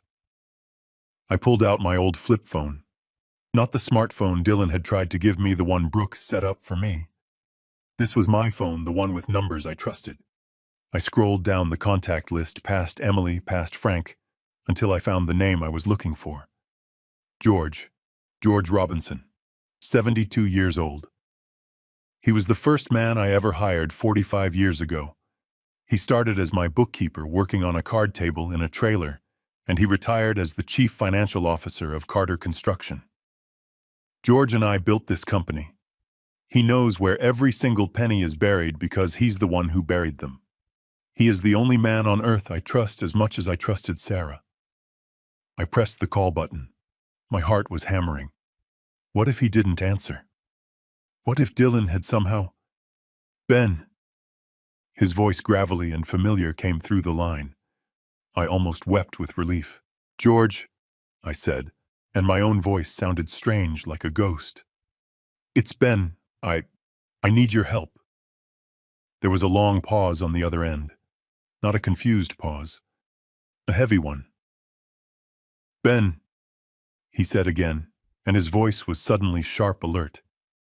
Thank God you called. I've been ringing your house line for a month. I even tried your cell. It just goes to some new voicemail I don't recognize. What do you mean? I asked, my blood running cold. I haven't gotten any calls. I know, George said grimly. I finally got Dylan on his personal cell last week. He told me you were not taking calls, that you were deep in your grief and that I was disturbing your process by asking about work. Disturbing my process. The casual, therapeutic cruelty of it. He was isolating me. George, what's wrong? What did you want to talk about? What's wrong? George said, his voice dropping, is that I can't get into my own system. I tried to log in, Ben, just to check the quarterly reports, old habits, you know. And my credentials, they've been revoked. I gripped the edge of the workbench. Revoked. Locked out. All of them. My administrator access. My oversight passwords. Everything. Wiped clean. I called Dylan furious. I asked him what the hell was going on. Who had the authority to lock me out? What did he say? I whispered, though I already knew the answer. He said Brooke was handling it. He said she was installing a new streamlined accounting software. That all the old systems were being sunsetted. He said it was just a technical glitch. He promised he'd have her call me to restore my access. And did she? George let out a short, bitter laugh. What do you think, Ben? That was 3 weeks ago, not a word. Ben, I don't like this. I don't like it one bit. That system is our fortress. I built it with paranoid-level security. You don't just sunset it for some new software without a 6-month transition plan. Not unless you're trying to hide something. His words were a life raft. I wasn't crazy. I wasn't paranoid. I wasn't a confused old man. I was right. George, I said, my voice steady now. You were right to be worried. It's bad. It's worse than you think. I told him everything. The Amex bill, St. Bart's, the $8,000 dinner, the cash flow problem, the deferred pension. For a full minute, the only sound on the line was George's heavy, angry breathing. When he finally spoke, his voice was pure ice. That ungrateful little bastard. He's bleeding you dry, Ben. He's bleeding the company dry. I know, I said, but he locked you out. He locked me out. He said he's installing new software. How can we see what he's doing? How can we prove it? George was silent for another 10 seconds. I could almost hear the gears turning in his brilliant 72-year-old mind. He thinks I'm an old dinosaur just like you, George finally said. He thinks I don't understand modern finance. He thinks he can just flip a switch and I'm gone. Can he? I asked, my hope sinking. He can lock the front door, Ben, George said. His voice suddenly had a smile in it. A cold, dangerous smile. But he forgot about the back door. A back door? I always have a back door. I built a diagnostic portal into the main server that bypasses the user interface. It's hard-coded. He can't delete it unless he physically destroys the server. And that kid, he's arrogant. but he's not that smart. I stood up from the workbench, my entire body buzzing with adrenaline. Can you get in, George? Can you see what they're really doing? Give me 24 hours, George said. And Ben, don't say a word. Don't let them see you're suspicious. Go back to being the grieving, clueless old man. Let them think they're winning. I put my flip phone back in my pocket and sat there on the workbench for a long time, the smell of cedar and oil calming my nerves. George was right. I had to play the part. I had to be the broken, confused, grieving old man they already believed me to be. If I gave them any reason to think I was suspicious, they would lock down whatever back door George was trying to use. They would cover their tracks. I needed to give George time, and I needed to get out of this house. I couldn't stand being under the same roof with them, accepting their fake sympathy for one more night. I took a deep breath, unlocked the workshop door, and walked back into the house. I found them in the living room, huddled over a laptop. They looked up when I entered, their faces instantly arranging into masks of mild concern. Ben, you okay? Brooke asked. You were in there for a long time. I put on my best performance. I let my shoulders slump. I rubbed my face like a man exhausted by the world. I sighed heavily. I'm not okay, kids, I said, my voice intentionally weak. Dylan and Brooke exchanged a quick, subtle glance. It was a look I hadn't seen before, but I recognized it now, a look of partners, not of family. What's wrong, Dad? Dylan asked, getting up from the couch. I can't do this, I said, waving a hand around the room. This house, it's too much, Sarah. Every corner, every room, I'm suffocating. I let my voice crack just a little. Brooke was on her feet instantly, her face a perfect picture of sympathetic understanding. Oh, Ben, you poor thing. Of course it is. We understand, don't we, Dylan? Absolutely, Dylan said, moving toward me. What do you need, Dad? We can go to a hotel. We can redecorate. No, I said, shaking my head. That's not it. I need to get away. I need air. I've been thinking. You know the old cabin in Montana? Their reaction was electric. It wasn't just agreement. It was relief. A visible wave of it passed over both of them. Brooke's eyes lit up, and Dylan's shoulders, which had been tense, visibly relaxed. The cabin, Brooke said, her voice suddenly 2 octaves higher. Ben, that is a wonderful idea. The fresh air, the mountains, oh, that's perfect. I was thinking, I need to go fishing. I continued, building the lie. I need to just sit by the river, be alone. I need to get my head straight before this wedding. I feel like I'm losing my mind here. You're not losing your mind, Brooke cooed, patting my arm. You're grieving, and you should absolutely go. You should go tomorrow. She was practically pushing me out the door already. We can handle everything here. Don't you worry about a single thing. I'd be gone for a while, I said, testing them. Maybe 2 weeks, right up until the wedding. Take 3 weeks, Dylan said, his voice a little too eager. Take all the time you need, Dad. We've got the company, we've got the house. It's all under control. Right, Brooke? Completely under control, she beamed. I looked at Dylan. I was thinking, I'd probably turn my phone off. You know, just disconnect. The reception up there is terrible anyway. You probably wouldn't be able to reach me. Dylan's face, which had been carefully neutral, broke into a barely concealed smile. He tried to hide it by coughing, but I saw it. Oh yeah, he said, nodding. Terrible reception up there. Practically non-existent. That's probably for the best. You just focus on yourself, Dad. Total peace and quiet. He looked at Brooke, and his eyes were shining. Wonderful, he muttered almost to himself. Well, okay then, I said, playing the part of the frail old man making a difficult decision. I guess I'll go pack a bag. We'll help you, Brooke chirped, already moving toward my bedroom. The next morning, my fishing gear and a large duffel bag were by the front door. They were both up early to see me off, which was a first. They were buzzing with a manic, happy energy. Brooke handed me a thermos. "I made you coffee for the drive, Ben." Dylan carried my bag to the truck. "You're sure you have everything? Warm socks? It gets cold up there." "I'll be fine, son," I said. They both hugged me. Brooke's hug was quick and brittle. "Have a wonderful, restful trip, Ben," she whispered. "You deserve it. We'll see you at the wedding." Dylan's hug was stronger. A firm, dismissive pat on the back. "Drive safe, Dad. And don't worry about us.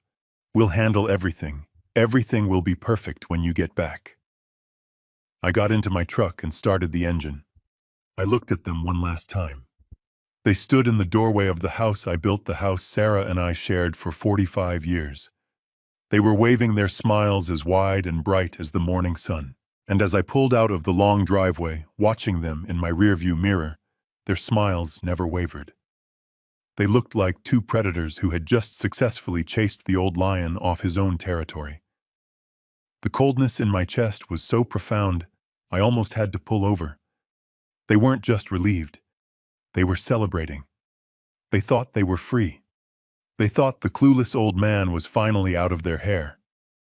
I drove for 20 minutes heading west on the I-90, the highway that would eventually lead toward Montana. I even paid the toll just in case they were tracking my car, though that was probably just my own paranoia.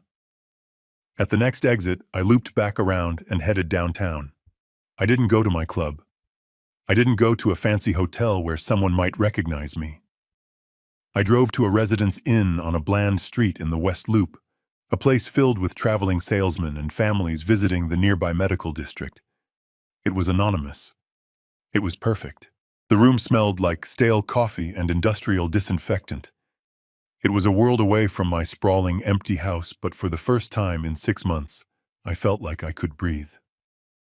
I paid for 2 weeks in cash. The young woman at the desk didn't blink an eye.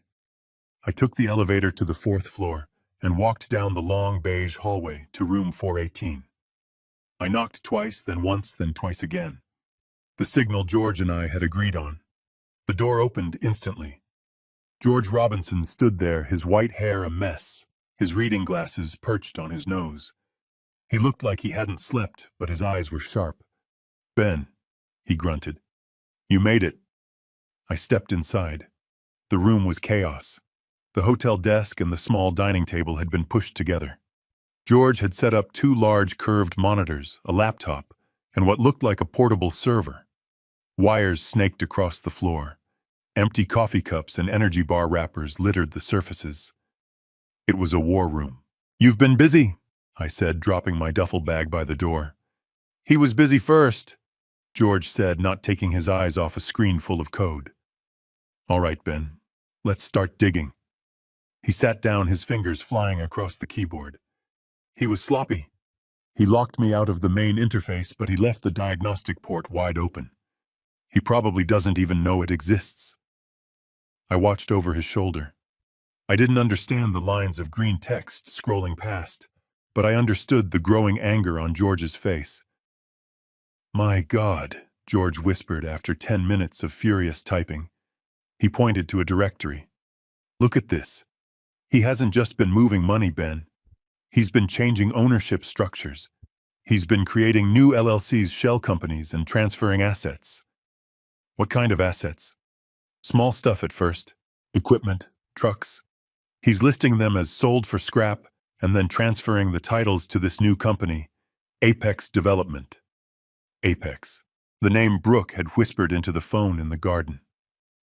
My heart hammered. "I've heard that name, George." George looked at me sharply. "How?" "I heard Brooke on the phone. She said move the money through Apex." George's face went grim. "So she's not just the new accountant. She's the co-conspirator." He typed again, pulling up another set of files. "Okay, so Apex is the drain. But where is the money coming from? He can't just write checks from Carter to Apex, that's too obvious." "The wedding," I said, the pieces clicking into place. The $75,000 wedding planner. Brooke said her name was Beverly K. BK Designs. George's fingers became a blur. BK Designs. BK Designs. Nothing in our vendor database. Nothing in the state registry. Let's try Delaware. He went silent. The screen flashed. A document appeared. Got it, he said, his voice a low growl. BK Designs LLC, incorporated 4 months ago, the same day Dylan moved into your house. Registered to a P.O. box in Wilmington, Delaware. He clicked another link. Bank records, a single transfer in, $75,000, from your personal trust account, Ben, the one Dylan got access to. So it's a shell company, I said, my voice hoarse. There is no Beverly K. George scrolled down the document. Oh, she exists, Ben. I'm looking at the incorporation papers, the list of officers. He stopped. He slowly turned in his chair to look at me, his face a mask of disbelief and pity. What is it, George? Who is it? The sole beneficiary, George said, pointing to the screen. The only person listed on the incorporation documents. The registered agent for BK Designs. He paused, then said the name that sealed the betrayal. Ben, it's Brooke. I stared at the screen. Brooke, her name, the sole beneficiary, my son's fiancée, the woman who smiled at me, who patted my hand, who told me I was a worrywart. 75,000. I whispered the words, feeling like sandpaper in my throat. She just took it. No, Ben. George said, his voice quiet and terrible. He turned back to the keyboard, his fingers moving again. She didn't just take it. This was the test. This was the first one. To see if you'd notice. When you didn't, when you believed her, they opened the floodgates. What do you mean? I mean, BK Designs was just the beginning. Look. He pointed to another screen. He had pulled up the main ledger from Carter Construction. Now that I'm in through the back door, I can see the real books, not the modernized ones she's been showing Dylan. I can see the wire transfers. He clicked his mouse. A new line item appeared. Apex Development, he read out loud. Registered to a post office box in Nevada. 3 wire transfers, one in April for $100,000, one in May for another $100,000, and one just last week for $300,000.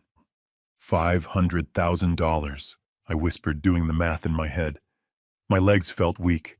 I grabbed the back of the hotel chair. No, Ben, George said. That's just one of them. Look here. Another click, another company name.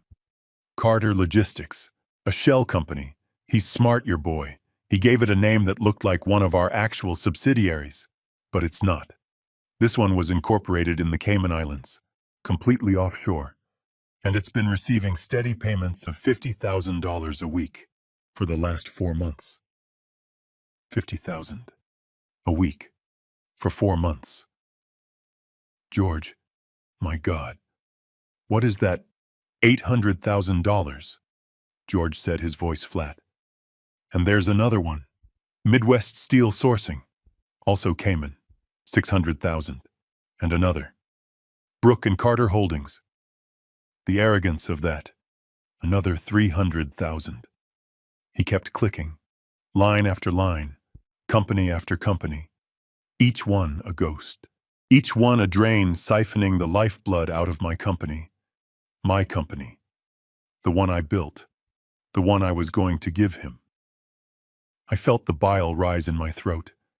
I stumbled back and sat heavily on the edge of the hotel bed. The room was spinning. George, stop. Just stop. What is the total? What's the bottom line? George stopped typing. The room was silent, except for the hum of the portable server and the sound of my own ragged breathing. He swiveled in his chair, his face pale, his eyes filled with a rage that mirrored my own. They've been at this for 6 months, Ben. Since the day Sarah died. Since the day you signed those papers. He gestured to his screens. They're running a classic bust-out scheme. They are creating fake invoices from their own fake companies for services that were never rendered. Consulting fees, logistics management, sourcing commissions. And Dylan, with the power of attorney you gave him, has been approving every single one. The total, George. Just give me the total. George looked down at his notepad where he'd been running a tally. He put his glasses on as if to double-check the impossible number. In 6 months, he said, his voice cracking with fury, your son and his fiancée, they have stolen $2,425,000 from you. I couldn't speak. I just stared at him.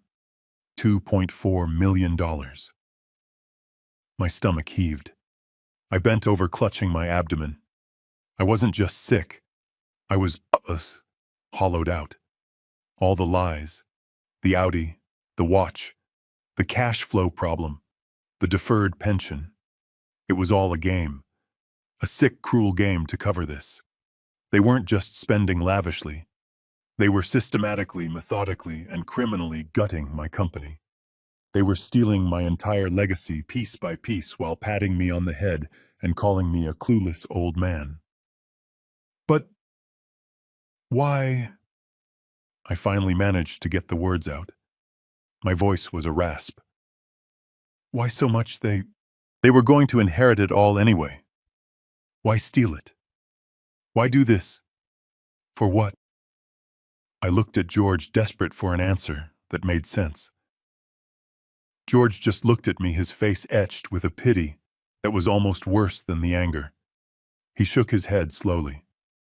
Ben, he said, his voice so quiet I had to lean in to hear him. I'm afraid it's worse than that. The stealing, the 2.4 million, that's not the real plan. What do you mean it's not the plan? I mean, George said, turning back to his screen, that's just their vacation money. The real plan is much, much worse. I found the loan agreements. Loan agreements? I repeated, my voice hollow. What loan agreements, George? We haven't taken a loan in 15 years. We own our buildings. We own our equipment. We pay cash. That's the Carter way. Sarah hated debt. I know, Ben. I know, George said, his face grim. He clicked his mouse and a new set of documents filled one of the monitors. They were official. They had bank logos on them. A bank I didn't recognize. First National Merchant Bank. Not our bank of 40 years. Look at this, Ben. He pointed to a file dated just 2 months ago. Application for a business line of credit. $10 million. I stared at the screen. I never authorized this. I've never even heard of First National Merchant Bank. Of course you haven't, George said, his voice dripping with acid. That's the point. He didn't go to our bank because they would have called you. They know you. They know us. He went to a new bank, an aggressive lender. And look here. He zoomed in on the last page of the application. There at the bottom was my signature. Benjamin Carter. But it wasn't my signature. It was cleaner. More perfect. A digital forgery.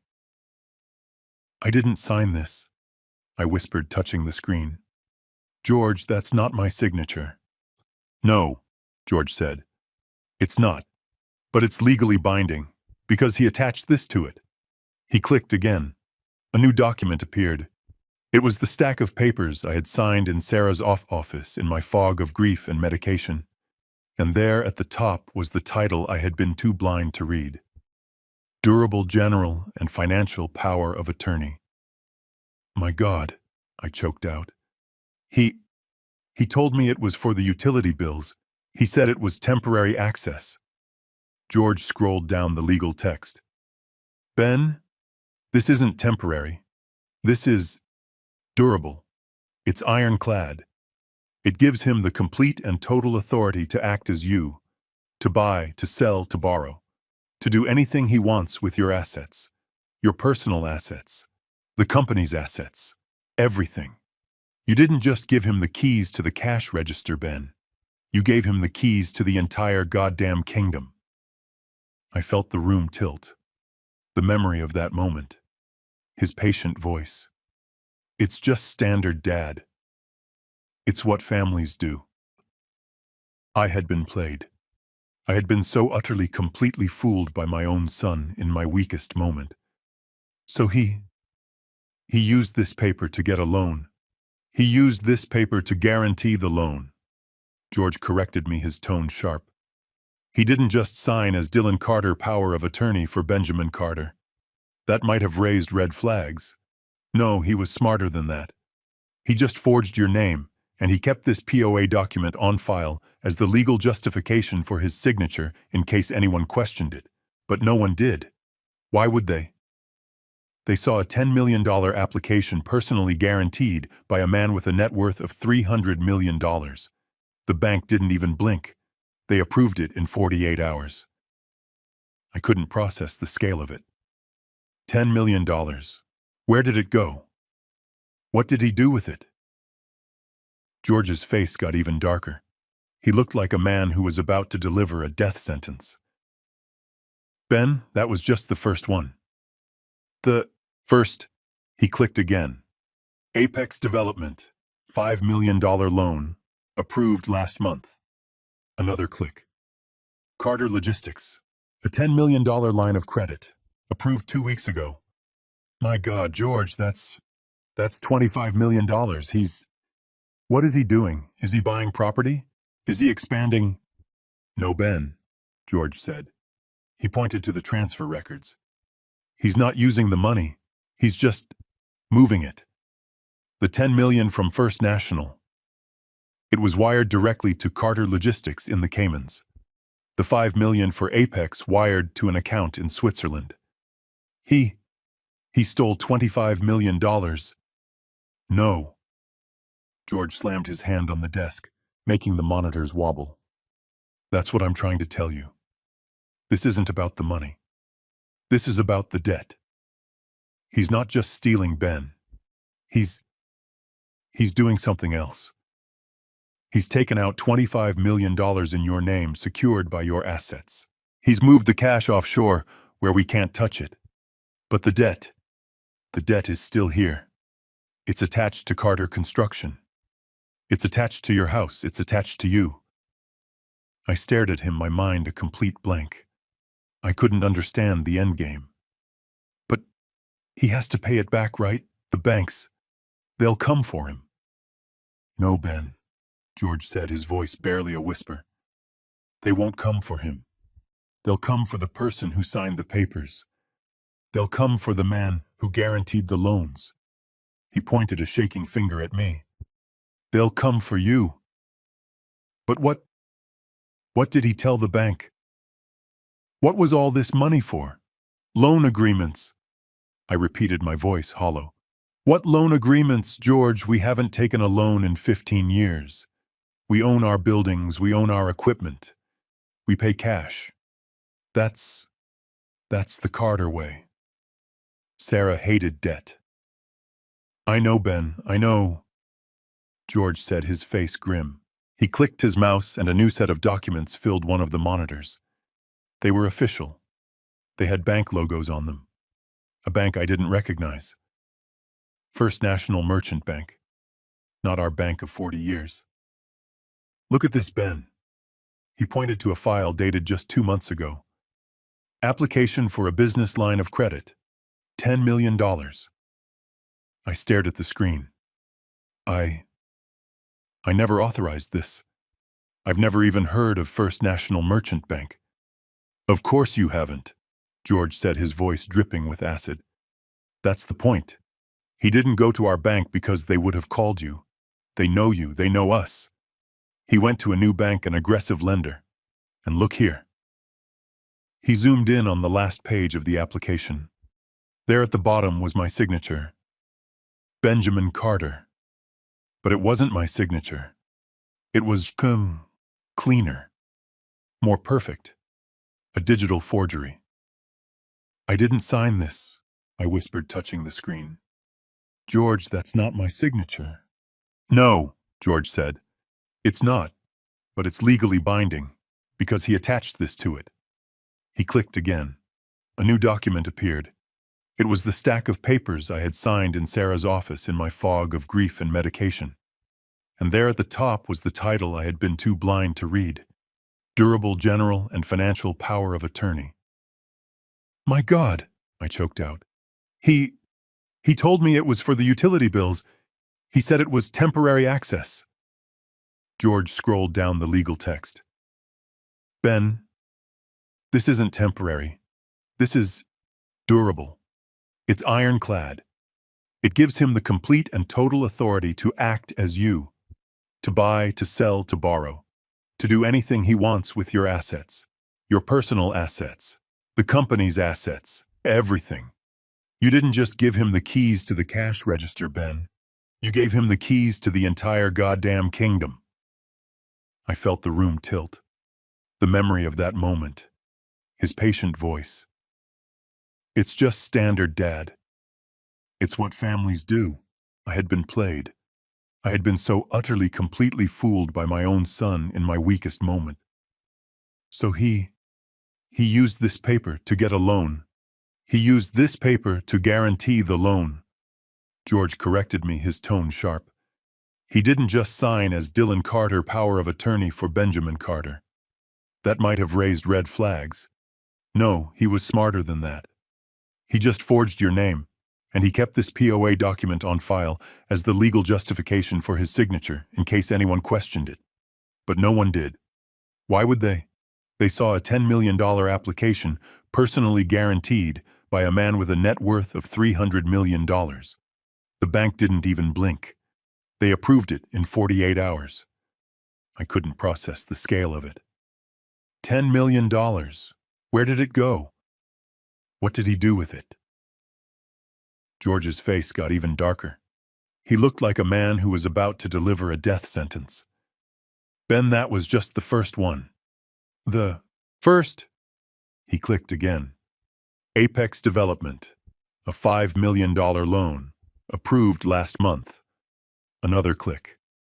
Carter Logistics, a $10 million line of credit, approved 2 weeks ago. My God, George, that's $25 million. What is he doing? Is he buying property? Is he expanding? No, Ben, George said. He pointed to the transfer records. He's not using the money. He's just moving it. The $10 million from First National. It was wired directly to Carter Logistics in the Caymans. The $5 million for Apex wired to an account in Switzerland. He stole $25 million. No. George slammed his hand on the desk, making the monitors wobble. That's what I'm trying to tell you. This isn't about the money. This is about the debt. He's not just stealing, Ben. He's doing something else. He's taken out $25 million in your name secured by your assets. He's moved the cash offshore where we can't touch it. But the debt is still here. It's attached to Carter Construction. It's attached to your house. It's attached to you. I stared at him, my mind a complete blank. I couldn't understand the endgame. But he has to pay it back, right? The banks, they'll come for him. No, Ben, George said, his voice barely a whisper. They won't come for him. They'll come for the person who signed the papers. They'll come for the man who guaranteed the loans. He pointed a shaking finger at me. They'll come for you. But what did he tell the bank? What was all this money for? What was it for George? I asked again, my voice sounding distant. $25 million. What was the lie? George clicked on the loan applications one by one. High-risk short-term investments. He read, his voice dripping with contempt. International commodities. Currency speculation. All garbage. All lies. These were unsecured loans, Ben.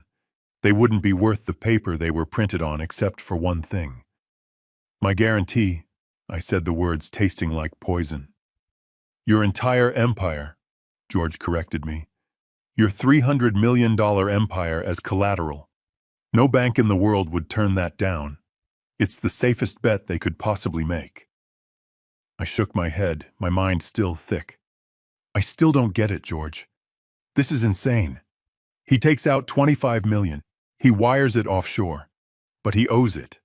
The banks will find him. They'll freeze his accounts. They'll bring him back. He can't just disappear with $25 million.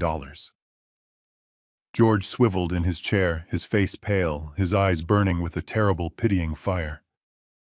Ben, he said, his voice soft. Stop. Think. You're still thinking like a businessman. You're not thinking like a criminal. What do you mean to... Ben, he doesn't care about the $25 million. He's not trying to keep the $25 million. That money is already gone washed through a dozen accounts. It's the price of admission. For what? George took a deep, shuddering breath. They're not just stealing from you, Ben. They're annihilating you. They're erasing you. I just stared at him, not understanding. Here's the plan, George said, standing up and starting to pace the small hotel room, his agitation too much to contain. Here's what your son, your flesh and blood, has planned for you. He pointed to the screen showing the $2.4 million in stolen invoice payments. Step 1, skim. This is their walking around money. The $2.4 million. That's their cash. That's the money they plan to live on. The Audi, the watch, the $75,000 wedding planner that is just her. That's all part of this. This is the nest egg. He pointed to the other screen, the one with the $25 million in fraudulent loans. Step 2, the time bomb. These loans, they're not due for another 30 days, right after the wedding. He stopped pacing and looked at me. Do you see it, Ben? I shook my head, my mind still refusing to make the final terrible leap. They aren't going to be here when those loans default, George said, his voice a low growl. They're going to be on a beach in some country with no extradition treaty, drinking champagne. They're going to take their $2.4 million in cash, and they're going to disappear after the wedding. And the loans, I whispered. The loans default, George said, throwing his hands up. The bank's First National Merchant and the others. They won't be able to find Dylan. They won't be able to find the offshore cash. So who will they come for, Ben? The room went silent. I finally understood. They'll come for the guarantor, I said, my voice dead. They'll come for you, George confirmed, his voice breaking. They will seize the collateral. And what is the collateral? It's Carter Construction. It's your home. It's your personal stock portfolio. It's everything, Ben. They will take everything. They will liquidate your entire life's work to cover a $25 million debt that your son created just to hide the theft of $2.4 million. I couldn't breathe. This wasn't just theft. It wasn't just greed. It was a murder. A financial execution. He's leaving me with nothing, I said, the words falling from my lips. He's leaving me, 70 years old, bankrupt, and holding the bag for $25 million in fraudulent loans. Worse, George said. You'll be legally implicated. The banks, the feds, they'll think you were in on it. They'll think you were the mastermind. You'll be ruined, Ben. Financially and legally. You'll lose your company, you'll lose your house, and you'll probably lose your freedom. I saw it all in one blinding, horrifying flash. The for sale sign on my home. The gates of Carter Construction padlocked by federal marshals. My name, the name Sarah and I had built, dragged through the mud. And me, sitting in a courtroom trying to explain that my own son had done this to me. And them. Dylan and Brooke, laughing on a beach, living off their stolen $2.4 million, their escape funded by the total destruction of my life. I thought of his face, his solicitous, concerned face. Dad, you just rest. We'll handle everything. Brooke's brilliant with finance. I thought of her whisper in the garden. He knows nothing. A grieving, clueless old man. A cold, pure, and perfect rage rose in my chest. It burned away the grief. It burned away the confusion. It burned away the old, weak man I had been for the last 6 months. They thought I was a dinosaur. They thought I was a confused, forgetful, clueless old man who was too lost in his grief to see what was happening right under his nose. They thought they could sign away my life, burn down my legacy, and leave me to rot in the ashes. I stood up from the bed. My legs were steady. My hands were no longer shaking. "George," I said, and my voice was no longer the voice of a victim. It was the voice of the man who built Carter Construction. "Get me everything. Every file. Every transfer. Every forged signature. I want it all. Because if they think this is how my story ends, they are so wrong." I left George's hotel room. I went back to my own down the hall. I needed to make this next call alone. I sat on the edge of the bed, the cheap comforter rough against my hands.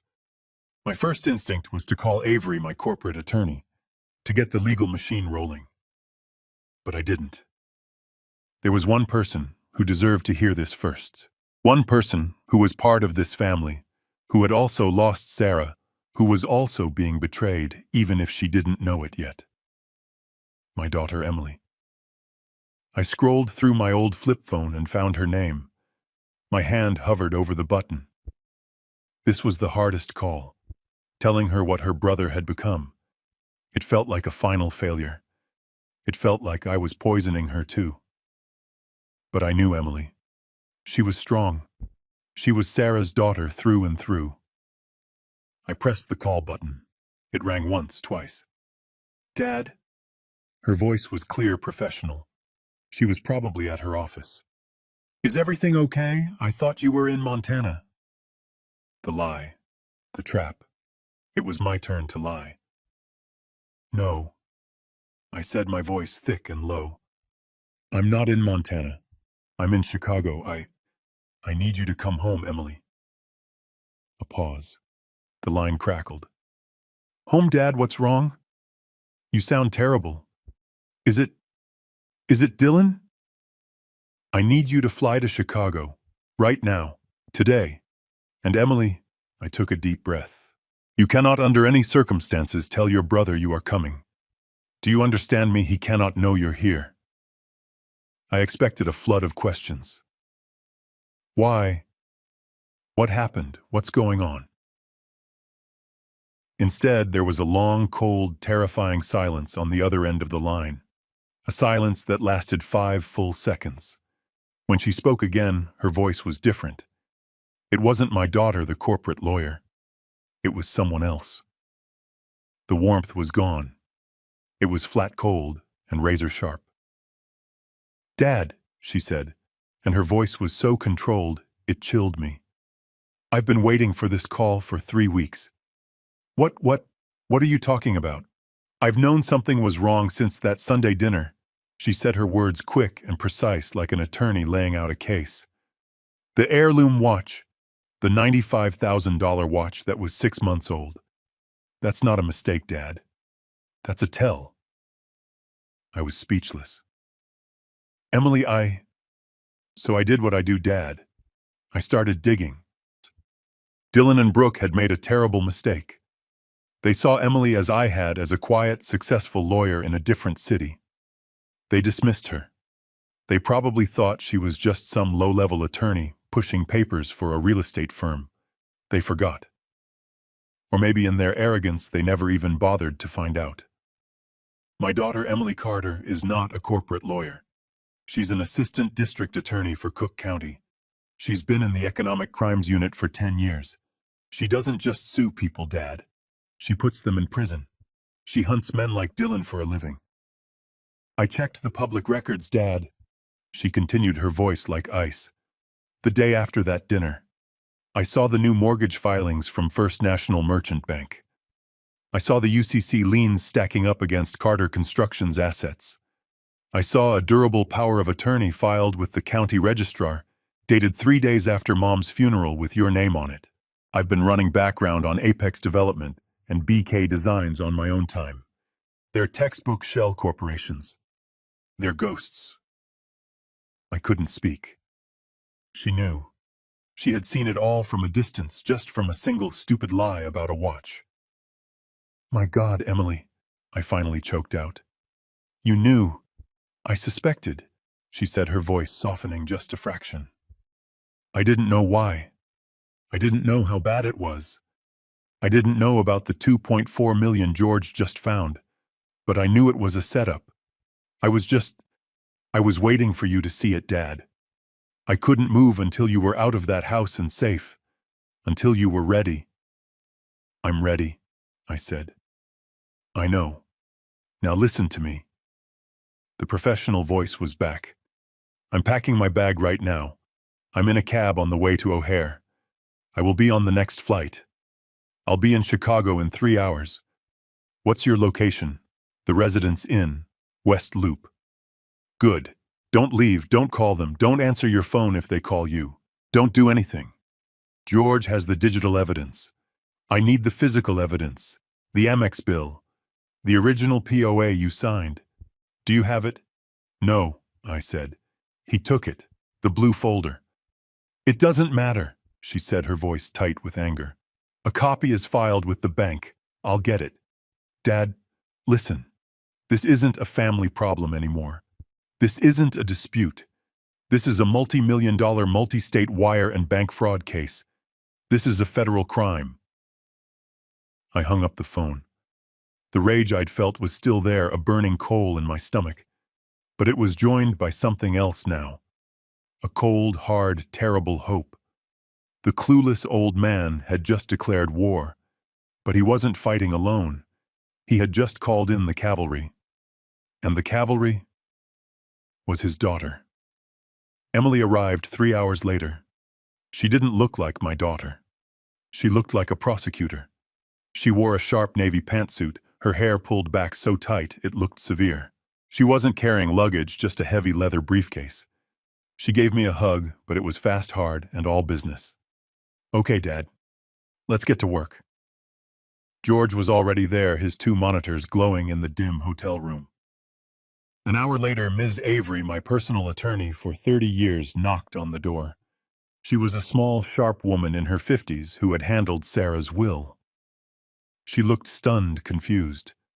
I had called her on Emily's recommendation, simply stating, "There's a financial emergency regarding the company. You need to be here." The 4 of us sat around the small hotel table. It felt surreal. George, my oldest friend. Ms. Avery, my trusted lawyer. Emily, my daughter. My new war room. George did the talking first. He laid out the digital trail he'd uncovered. The shell companies. BK Designs. Apex Development. The $2.4 million skimmed. Then he moved to the loans. The $25 million. The forged signatures. The durable power of attorney. I had signed in my grief. As he spoke, Ms. Avery's face went from confused to pale to horrified. She was a civil attorney. She dealt with contracts and estates. This was something else entirely. "My God, Ben," she whispered when George finished. Her hands were trembling. This is catastrophic. We have to call the bank immediately. We have to file for an injunction. We need to freeze every asset. We need to file a civil suit. No." The word cut through Avery's panicked rambling. It came from Emily. Avery stopped, confused. "What do you mean, no, Emily?" "Emily, they're liquidating his estate. This is the most flagrant." "Ms. Avery," Emily interrupted, and her voice was so cold, so devoid of emotion, it made even me flinch. "You're looking at this as a civil matter.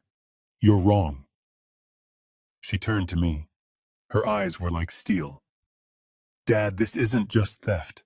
This isn't a family dispute over an inheritance. What Dylan and Brooke are doing is a federal crime. Multiple federal crimes." She started ticking them off on her fingers. The shell companies incorporated in Delaware, with money wired to the Caymans. That's classic wire fraud.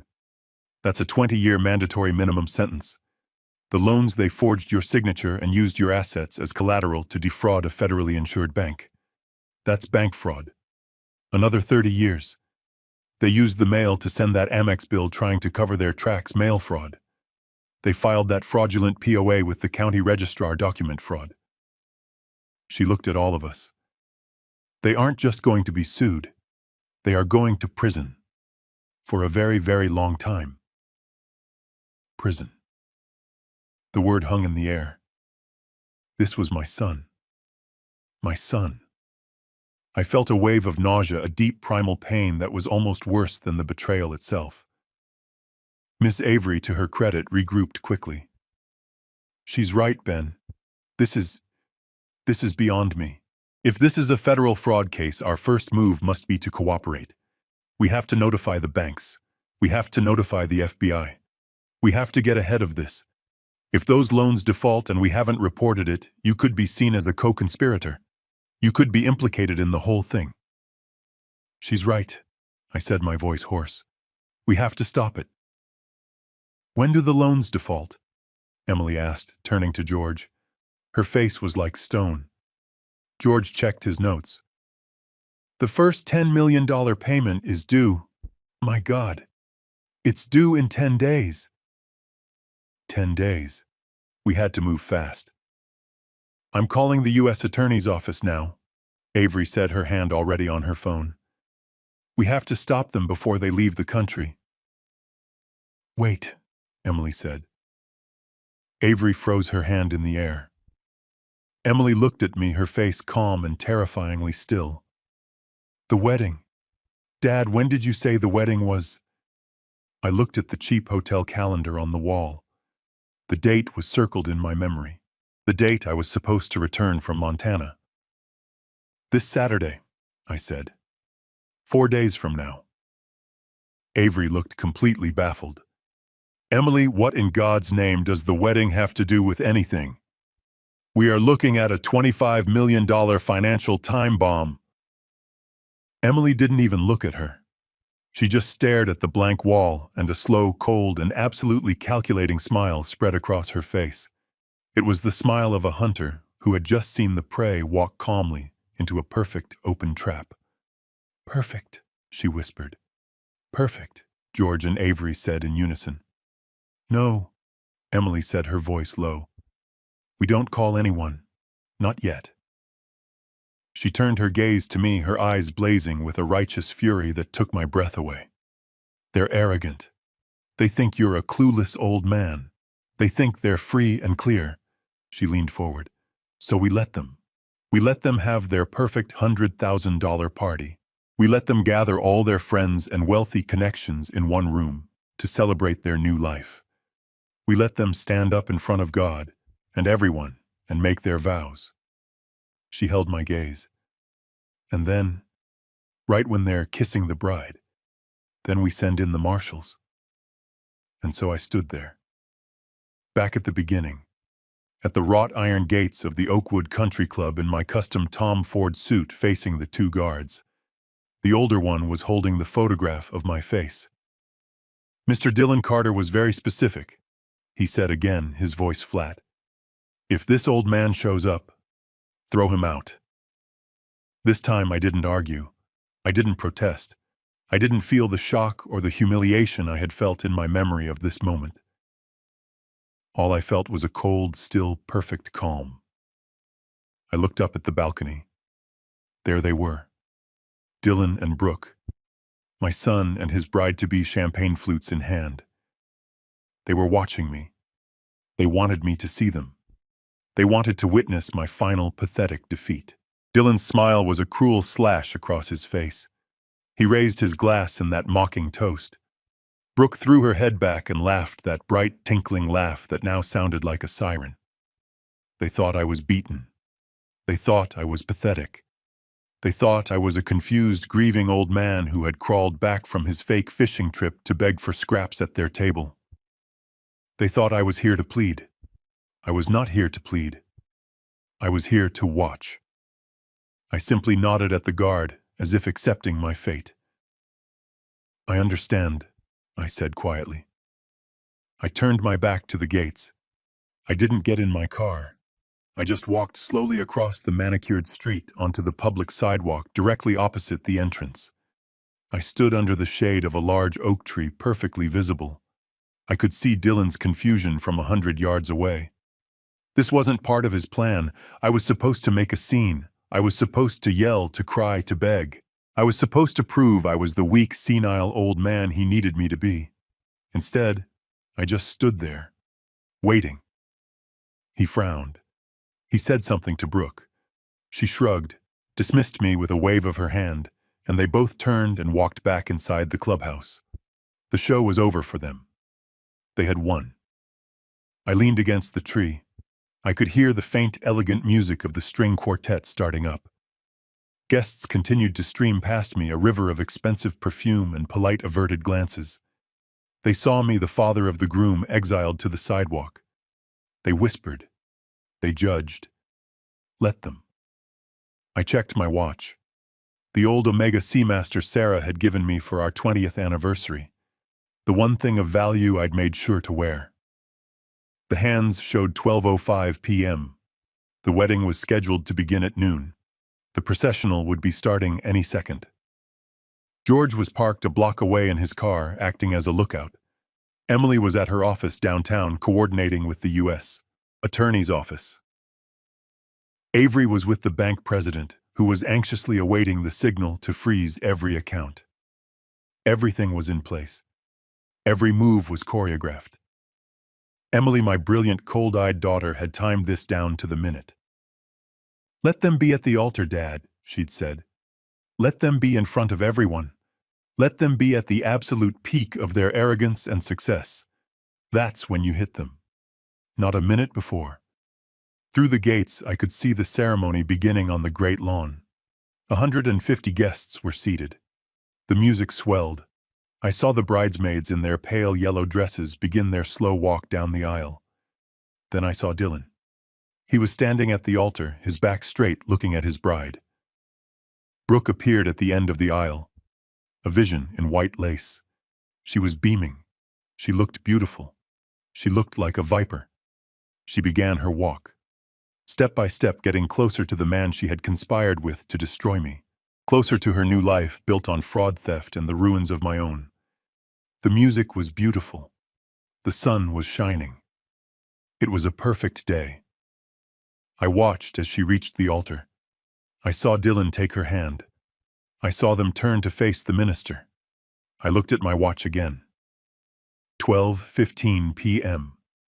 The minister's voice was too faint to hear from where I stood, but I knew the words by heart.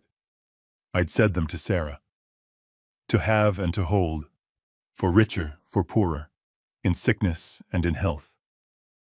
What a bitter joke. I felt my old flip phone vibrate in my pocket. A single short buzz. A text from Emily. Now. I stood by my tree, a silent, invisible spectator.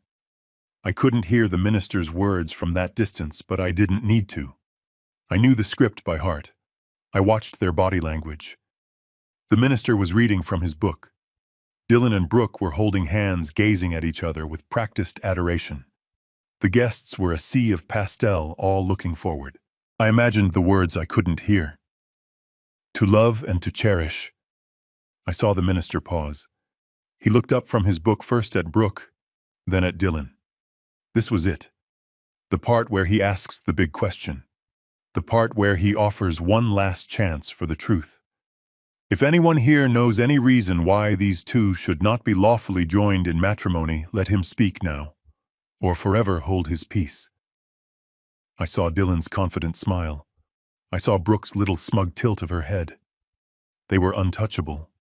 They had won. And then, right on cue, as if summoned by the minister's own words, the interruption came. It wasn't me. It was a black sedan, a Ford Taurus. It pulled up to the club's entrance, not with a siren, but with a silent, heavy authority. It parked directly in front of the gates, blocking the circular driveway. The two security guards who had thrown me out looked confused. They started to walk toward the car, their hands instinctively moving to their belts. Then a second car, a black SUV, pulled up right behind the first. The doors of the sedan opened. Two men in dark conservative suits stepped out. They wore small patriotic pins on their lapels. They walked with a purpose that was nothing like a wedding guest. The two security guards stepped forward. "Excuse me, sirs, this is a private event." The first agent didn't even slow down. He simply flipped open a leather wallet, showed them a badge, and said something I couldn't hear. The effect was instantaneous. The two big, tough guards who had treated me like dirt.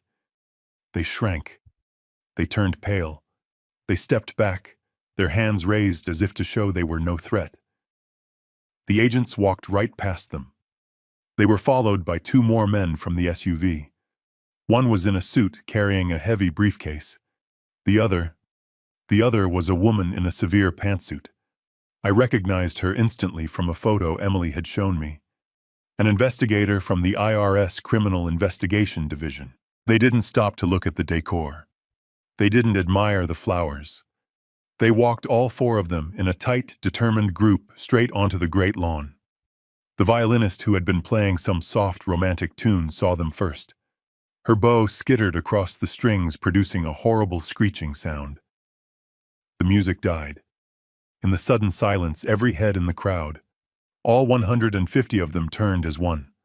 A collective audible gasp rippled across the lawn. Dylan and Brooke at the altar were the last to notice. Dylan looked annoyed, turning his head, furious at the interruption. Brooke's smile froze on her face. The four agents didn't stop at the back of the crowd. They proceeded straight down the center aisle, their black shoes scuffing the pristine white runner. Their footsteps were the only sound in the sudden dead silence. They walked past the shocked faces of Brooke's parents in the front row. They walked past the empty chair where I was supposed to be sitting. They stopped directly in front of the altar, forming a semicircle around my son and his bride. The minister, a young man who looked terrified, clutched his Bible. I'm sorry," he stammered. "This is a private ceremony." The lead FBI agent, a tall, no-nonsense man, ignored him. He looked directly at my son. From across the street, I couldn't hear his words, but I didn't need to. I saw him speak. I saw Dylan's face, his annoyed expression, melt into pure, unadulterated shock. His mouth fell open. He started to yell something like, "What is this? This is my wedding." And then I saw Brooke. She didn't scream. She didn't cry. She just deflated. The color drained from her face, leaving her as white as her dress. Her shoulders slumped. She let go of Dylan's hand. She knew. In that one perfect frozen moment, she knew the game was over. She knew the clueless old man had somehow won. The silence on the lawn was absolute. It was heavier and more profound than the silence in Sarah's empty house. You could hear the click of the lead agent's Zippo lighter as he incredibly lit a cigarette, completely disrespecting the club's no-smoking policy. He took a long, slow drag. Dylan, who had been frozen for a full 10 seconds, finally found his voice. It was high-pitched, incredulous. What is this? Is this a joke? Is this part of the entertainment?" The guests looked at each other, confused. Brooke's mother, a woman named Eleanor, who I'd met briefly, started to stand up from the front row. "What is the meaning of this? You are ruining my daughter's wedding." The lead agent ignored her. He just looked at Dylan. "Dylan Carter." His voice was gravel. "Yes, I'm Dylan Carter. Now get the hell off this property. Do you know who I am? Do you know who my father is?" Oh, that was Rich. He was using my name as a shield, the name he was simultaneously trying to destroy. "We do, Mr. Carter," the agent said. He took the cigarette from his mouth. "And you are under arrest." He nodded to the IRS agent. "You too, ma'am. Brooke, it's Brooke Carter." "Almost," she whispered, her hands starting to tremble. "No, ma'am," the IRS agent, a small, sharp-eyed woman, said. "Your name is Brooke Collins, and you are also under arrest." "For what?" Dylan shrieked, his face turning a blotchy, ugly red. "You can't just arrest us for what?" The lead agent unclipped a pair of handcuffs from his belt. The click, click, click of the metal ratchet was the loudest sound I'd ever heard. "Dylan Carter," the agent said, his voice booming across the silent lawn. "You are under arrest for conspiracy to commit wire fraud, conspiracy to commit bank fraud, and aggravated identity theft." He nodded at the IRS agent, who produced her own set of cuffs. "Brooke Collins, you are under arrest for the same. Conspiracy wire fraud and multiple counts of money laundering." The crowd erupted. Phones came out. 150 tiny cameras all pointing at the altar. Brooke's mother let out a short, sharp scream. "This is a mistake," Dylan yelled, backing away, pulling Brooke with him. "You have no proof. Who told you this? Who told you these lies?" He looked desperately at the crowd, as if searching for an ally. "I did." The voice was calm, clear, and cold. It cut through Dylan's panicked shrieks like a surgeon's scalpel. The agents parted, and my daughter Emily stepped forward. She was in her dark navy prosecutor suit. Her hair was in a tight professional bun. She was holding a leather folder in one hand and her ADA badge in the other. Dylan stared at her. His brain simply could not process what he was seeing. What are you doing here, Dad's in Montana." "No, he's not," Emily said. She took a step closer, holding up her badge so he and Brooke and everyone in the front row could see it. "I'm here in my official capacity, Dylan. Assistant District Attorney Emily Carter, Cook County Economic Crimes Unit." She looked at the terrified minister. "And as an officer of the court, I object to this marriage." Dylan just broke. All the arrogance, all the confidence, all the bluster. It just evaporated. He looked at Emily, then at the agents, then back at Emily. "You," he whispered. "You did this, your own brother. You forged our father's name," she said, her voice shaking with a fury I had never heard from her. "You stole from him. You conspired to ruin him. You planned to leave a 70-year-old man, our father, bankrupt and alone. Family doesn't do that, Dylan. So no, you are not my brother. You're just my case."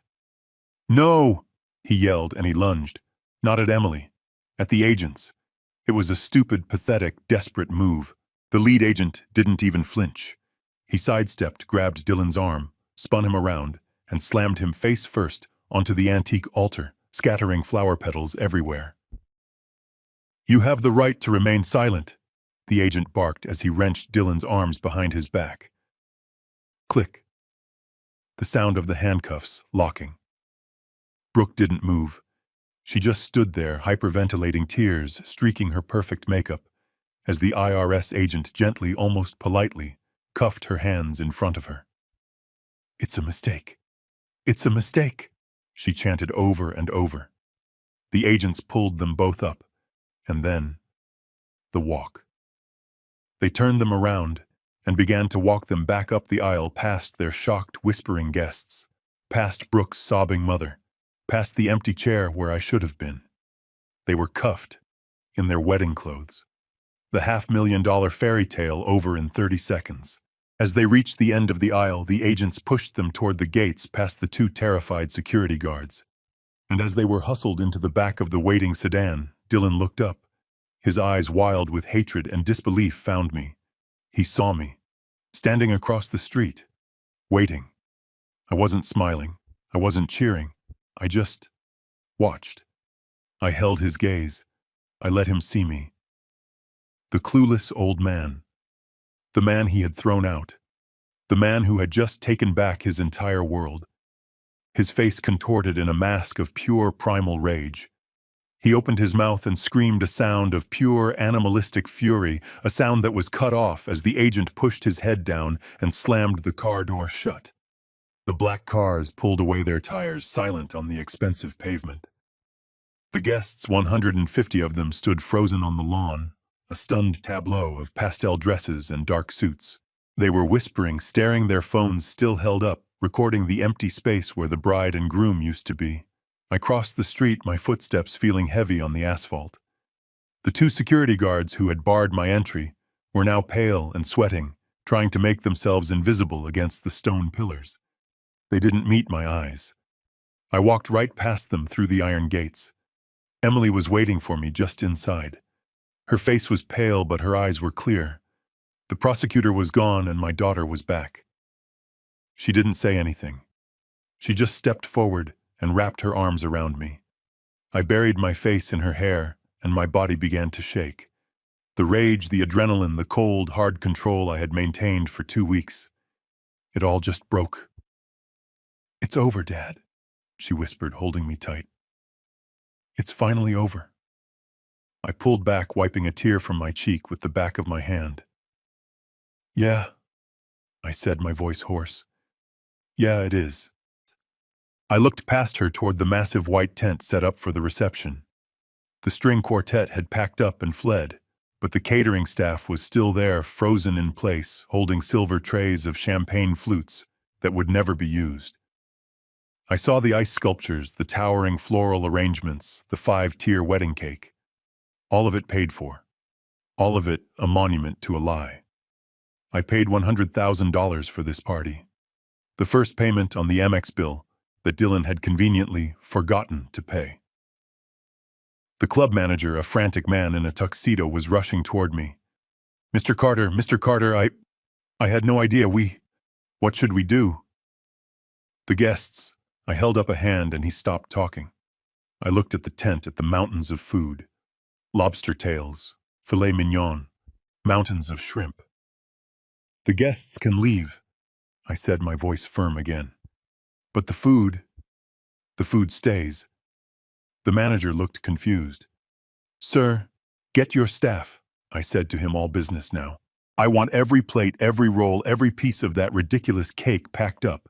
Get boxes, get foil, get everything. I want all of it ready to move in 1 hour." "Move?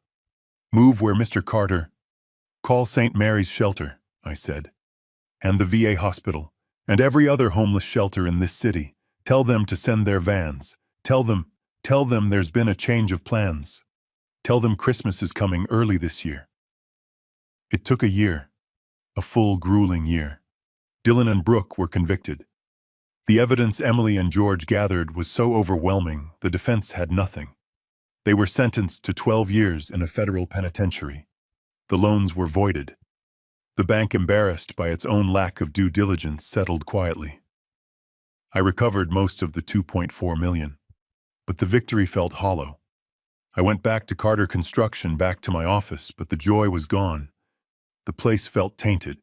I looked at my son's empty desk, the one I had built for him, and I felt nothing.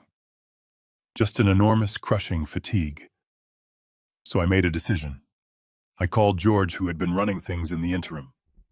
"George," I said, "I'm done. I'm 71 years old.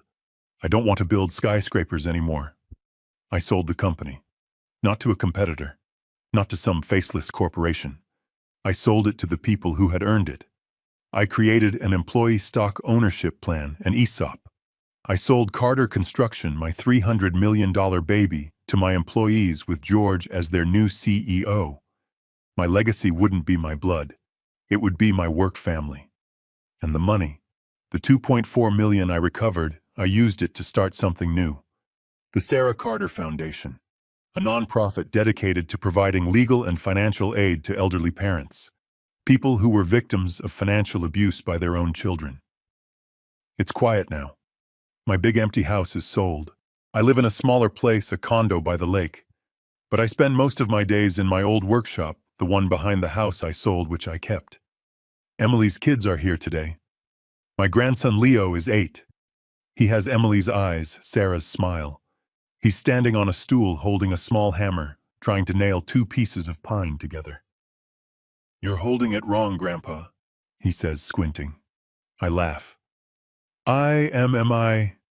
Show me how it's done, boss." I watch him, his small face a mask of concentration, as he taps the nail, and I feel peace. "You know, Leo," I say, handing him another nail, "the most important thing you can ever build, it's not a building, it's not a company. He looks up at me, his eyes wide. "What is it, Grandpa?" I put my hand on his small shoulder. "It's trust," I say. "And trust is the one thing, the only thing, that once it's truly broken, can never ever be fixed just the way it was." This story is a harsh lesson in betrayal and greed. It shows how greed can make children view their elderly parents not as family, but as clueless old men to be exploited. Dylan and Brooke's methodical plan to steal millions and bankrupt their own father was calculated, but they made one fatal mistake: they underestimated him. Using his loyal allies, George and his ADA daughter, Emily Ben, proved that true strength isn't just in building an empire, but in the wisdom to protect it. Trust is the ultimate foundation, and once shattered, it can never be rebuilt the same way. This story warns that blinding greed leads to underestimation.